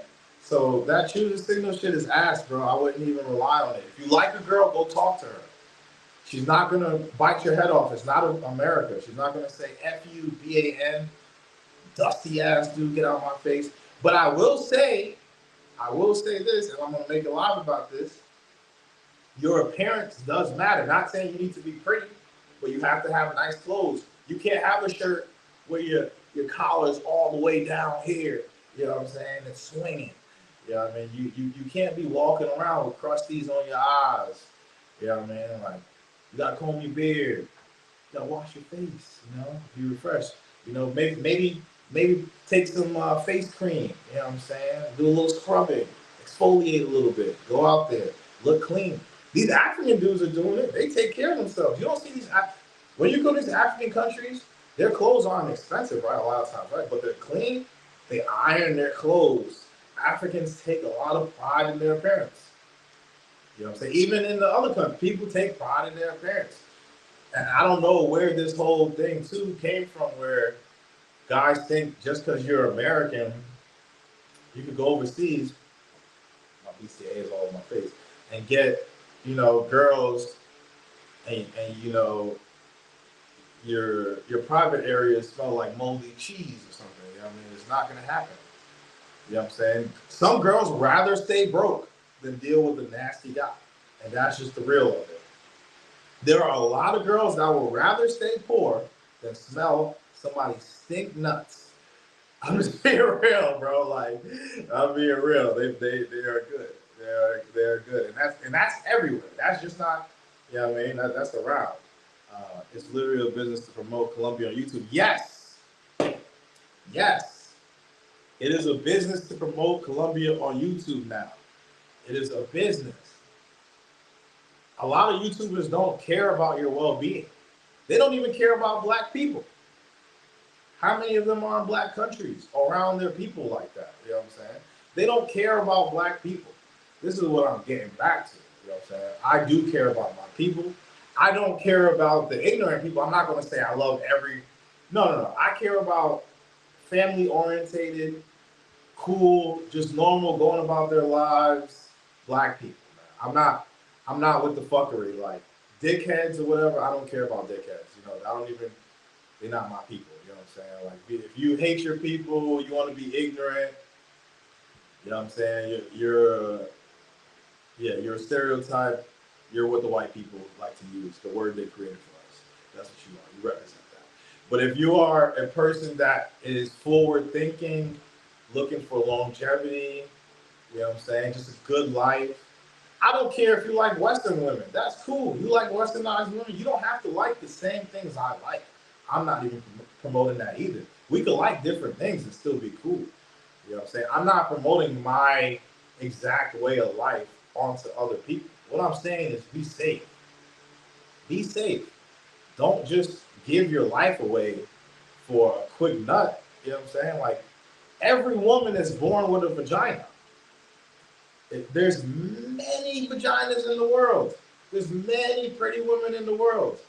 You know what I'm saying? You don't have to go to where they're killing people to get some. You could go to DR. Like I said, they're a little ghetto, but you know what I mean, same result. You're gonna get. I wonder, like, you're gonna get post nut clarity. You know what I mean? Like damn, this shit sucks. You know, like, and that's happened to me so many times. Like, you know how many post nut clarity situations I've had, like dealing with chicks. I'm like, man, like, this shit ghetto as fuck, and we overseas, man. Like, I want her to leave. You know? I want her to leave. And I don't want to be around women that after sex, I just want you to go right away. You know what I'm saying? I like women that are enjoyable people. You know what I'm saying? I want to enjoy my time with a woman. Can you carry weapons in SA? No, but you could get a gun. You could get a gun pretty easily in SA. Everyone could get a gun out there. Like, yeah, man, that choosing signal shit is really dumb. That's the other part. That's the part of the other level of consultation. Yeah, you know, at least Brazil is pretty safe. I just don't like Brazilian women. They're very materialistic. Brazilian women are very materialistic. All those like super bad chicks or whatever you guys see, they're just like what you don't want in America. I don't get that. You know, even if you go to South Africa, right? There are traditional girls in South Africa, but if you go to South Africa and you get a slay queen, you just got an American chick. Her way of thinking is the same. Yo, I got female South African rappers in my WhatsApp. I met them. They rap. You know what I'm saying? Like, they rap like Cardi B type shit. You know what I'm saying? It's crazy. Would you rather suggest someone to see Kilimanjaro or Zanzibar? Oh, Kilimanjaro, 100%. Zanzibar is a tourist trap. That place is ass. Once they see you're American, it's like Cartagena. Zanzibar is like Cartagena. And there is no transportation apps in Zanzibar. So you have to go talk to people directly to get rides. And once they hear your accent, because, and this is just the truth, a lot of Americans don't use proper English when talking to people who speak actual English. Our English is very different than like British English and stuff like that. So we're talking like we're in New York, like, yo, what up, son? You know where I can get me a whip at? They're like, what? And, you know, they're looking at you crazy. You know what I mean? Like, utilize proper grammar, and these people will understand you better. Because that's how they learn English. They don't learn the Ebonics version of English. They learn normal English. So be clear and concise when you're speaking to people, and the language barrier won't be so vast. There'll still be a language barrier, but it won't be so vast, you know? It'll be a smaller language barrier. But yeah, guys, I just wanted to come on here, you know. Oh, wait, let me see. You only have to have a yellow fever vaccine for Tanzania or Kenya if you're leaving the yellow fever belt. So since I was coming from Brazil, that's in the yellow fever belt, right? South America, the yellow fever belt. So I had to get yellow fever. But my yellow fever shot in Brazil was actually free. I was happy about that. It was a free shot. It was so cool. I wasn't even tripping on that. You know, man, it's cool. Hey, shout out for everybody tuning in. You know, I don't mind doing these shows by myself. It's cool answering questions. Having a panel is cool. You know, you guys get different perspectives. But I guess this is one-on-one with the Nomad. Yeah, man, I hope you guys enjoyed. I hope I gave good information. I hope I didn't piss any YouTubers off. But how do you find out if you are in the belt? America's not in the yellow fever belt. If you're in America, you're not in the yellow fever belt. But what you can do is Google countries requiring yellow. Well, country. So if you're in Kenya, like what countries do I need to have a yellow fever vaccine if I'm coming from? If you're going to Kenya, what countries require yellow fever vaccine? Are most people in Tanzania? No. They did. Now, Canada, you should be fine. But if I were you, I would look it up just to make sure. But Canada is pretty much America light, you know. So the same rules apply pretty much for Canadians and Americans. Like even when I was going to the border, you know, they were fucking with the Canadians, but just like us. But no, people here don't have vaccines. They didn't even shut down for COVID. And I'll get into more of that on Patreon when I start my Patreon content. Like I said, I'm going into the new year. I'm gonna start Patreon content. I'm gonna be really adamant about dropping Patreon content, things I can't say on YouTube. It'll be real good information. You don't even have to pay for a consultation. Hey, bro, with the time difference, would you say it'd be hard to be a digital nomad and can't? It depends. Okay, so right now it is. Hey, Lewis. Hold on. Calm down. My bad. Hey, Lewis. What time is it? Oh, you don't have your phone? You in the room? Hold on, look at it.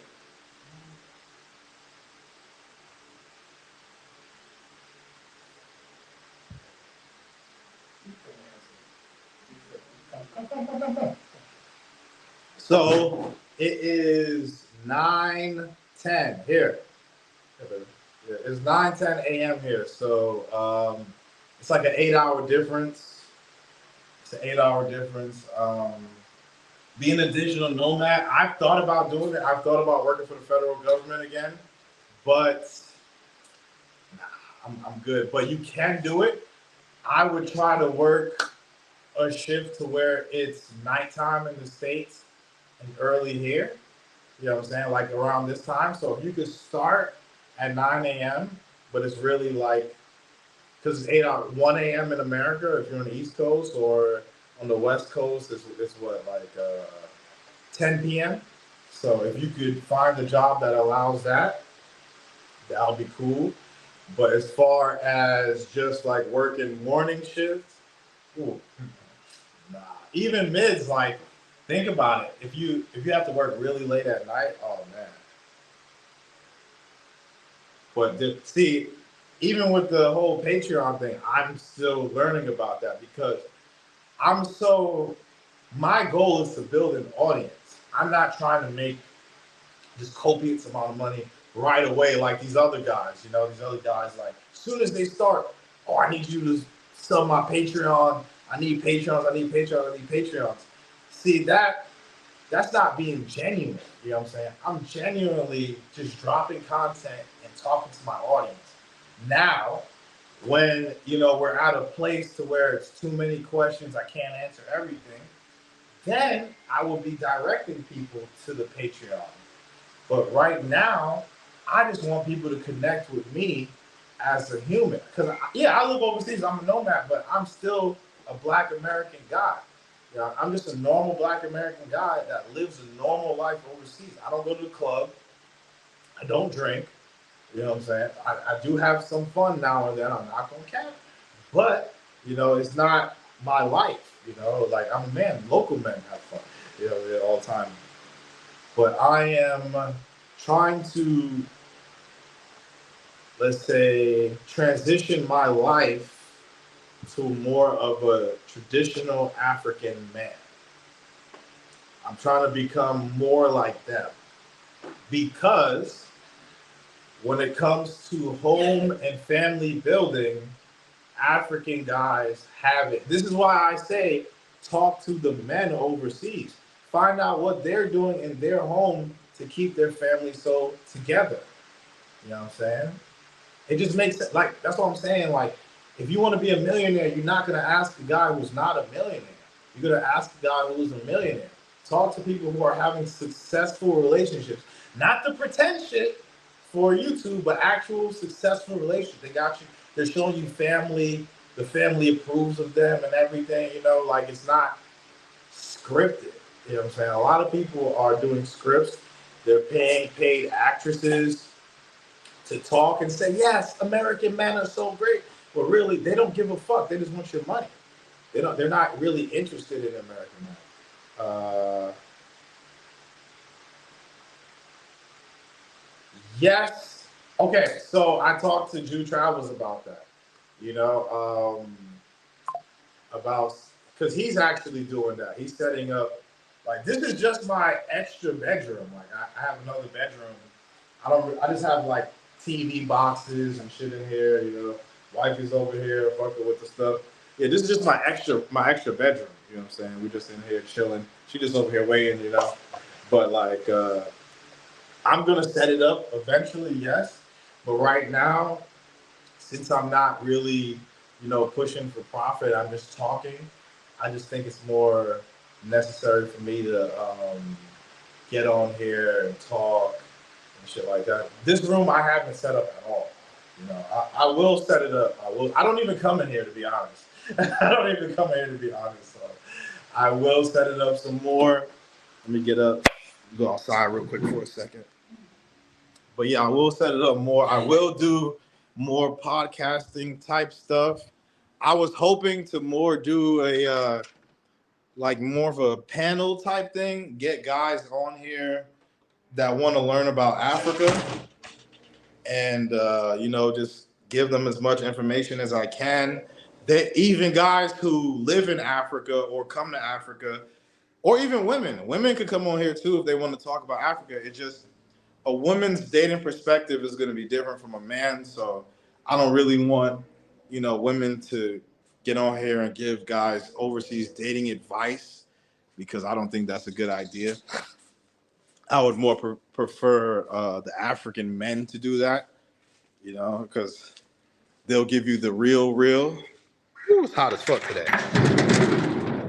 But yeah, guys, like, you know, damn, my car got stuck.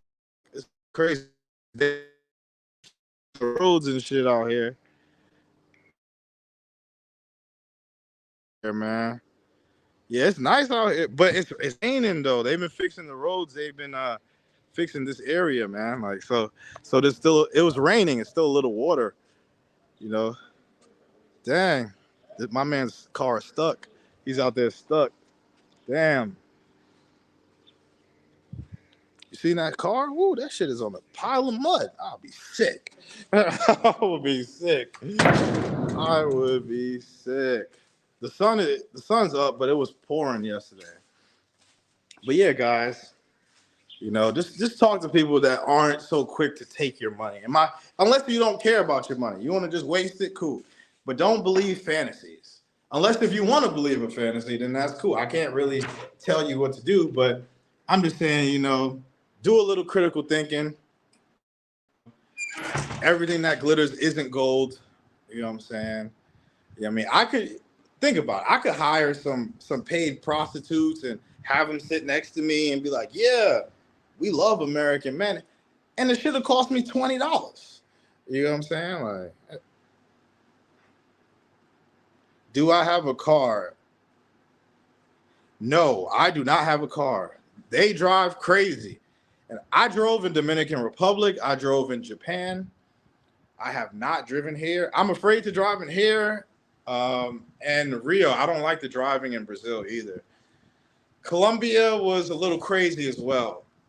Some countries is just it's a little too dangerous for me. Even though they don't have accidents like that, I'm just not used to the wild driving. There's like they don't have the same rules of the road that we have in America. You know what I'm saying?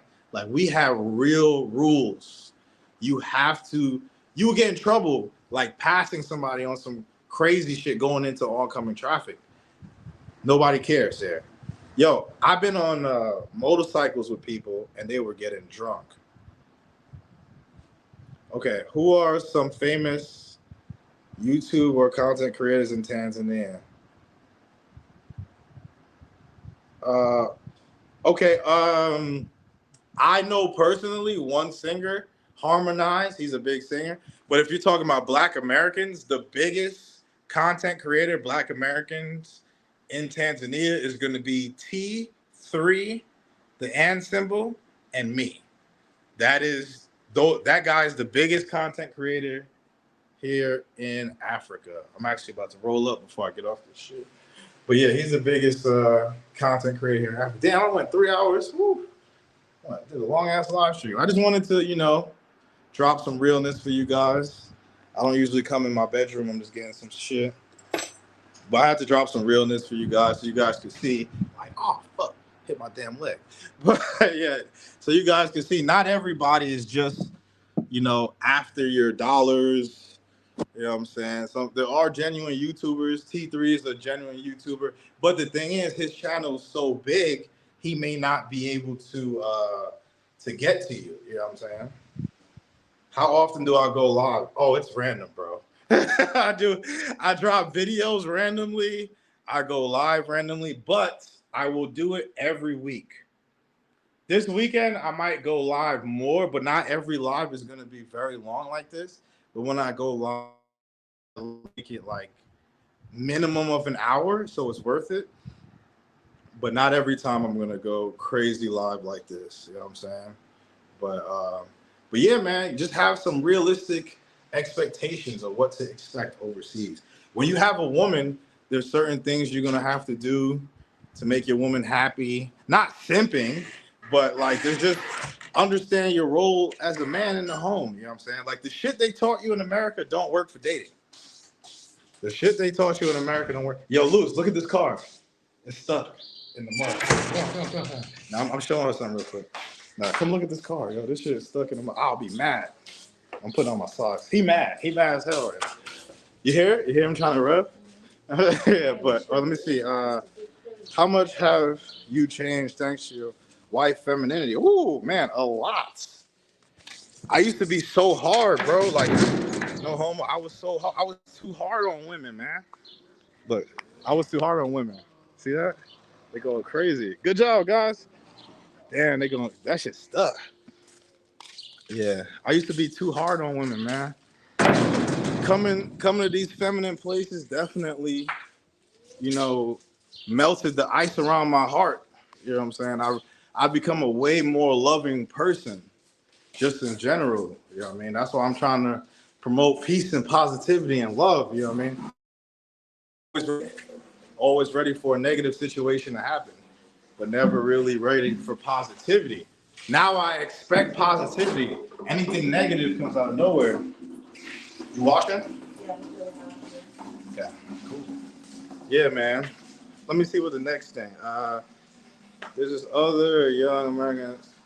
Yeah, I know Mark. Mark, I don't even think Mark is here. I talked to Mark the other day. He's okay. Mark is somebody I would give my money to. If I was gonna give my money to somebody, I would give my money to Mark. Mark is a very highly intelligent young man. Very highly intelligent young man, and he's not dealing with prostitutes at all. Like, I've met Mark. I talk to Mark. I have his phone number. I don't talk to him all the time, but we'll chat and shit like that. That's the guy that's actually trying to help people. He's trying to build like a community, like a cultural bridge for Black Americans who want to repatriate to Africa. So that's somebody that is worth getting your money to help build something up. Mark is not a scammer. I'll tell you that right now. I met him. I never met Austin. I don't know too much about Austin. But I'll tell you right now, Mark, T3, those are genuine people. I actually just asked Mark why he doesn't post on YouTube, but he didn't want to tell me. And I'll talk about this too, Black Americans are kind of weird with each other overseas. And I'm gonna be honest with you, especially like in Africa, Black Americans are kind of weird with each other. Like, I don't know. It's just my opinion. I think it has something to do with the fact that a lot of people are trying to make money. Like me, I'm not trying to make money because I get paid from the military. So I'm not tripping. Like, I'm happy for the extra money. Don't think I'm taking it for granted. But I think what happens is, and why expats get a bad name, is because a lot of people are on survival mode. It is hard to be a nomad and make money when you don't have an income already coming in. You know what I'm saying? I get paid just for waking up. So it's a little different for me. I'm a little bit more genuine because I'm not hurting for money. But when people need money so badly, that's when you start having discrepancies. That's when you start making people mad. That's when you start putting a bad taste in people's mouths. You know what I'm saying? Because they need the money. They need you to keep watching or sending money so they can make money, so they can eat. You know what I'm saying? This money right here, just like my stupid shit money. I might buy a video game or some shit with this. You know what I mean? Like, or I might take her out, get her some shit. Whatever she wants. I might just give all the money to her. Honestly, I might give all the money to wifey. I don't really. It's cool. It's cool. But yeah, man. Mark is definitely someone that is worth your donations. He's a very intelligent young man. He's maturing. He's growing. He doesn't think he knows it all. He's trying to learn more because you can never know it all. So Mark is a really, really intelligent guy. I'm gonna keep saying that. I really respect Mark Meets Africa. The best months. The best months for music. Oh, see. Hey, Luz, do they do music festivals in Tanzania? Yeah. Okay. Hold on. We're about to ask the wife. Before I get up. Okay. So when is the best month for music festivals in Tanzania? June and December. June and December. June and December is the best months. I don't do shit like that. Like, I'm pretty introverted. My life revolves around the gym and chilling with the wife and reading and things of that nature. Self-mastery type stuff. I don't really do. Festivals are cool. I might do one, though, for a vlog. That you just gave me a great idea to do something for a vlog music festival. So I'll try that. But yeah, guys, thanks for tuning in. I'll probably go live again tomorrow, talk about being American overseas, expat issues, things like that. I appreciate y'all so much.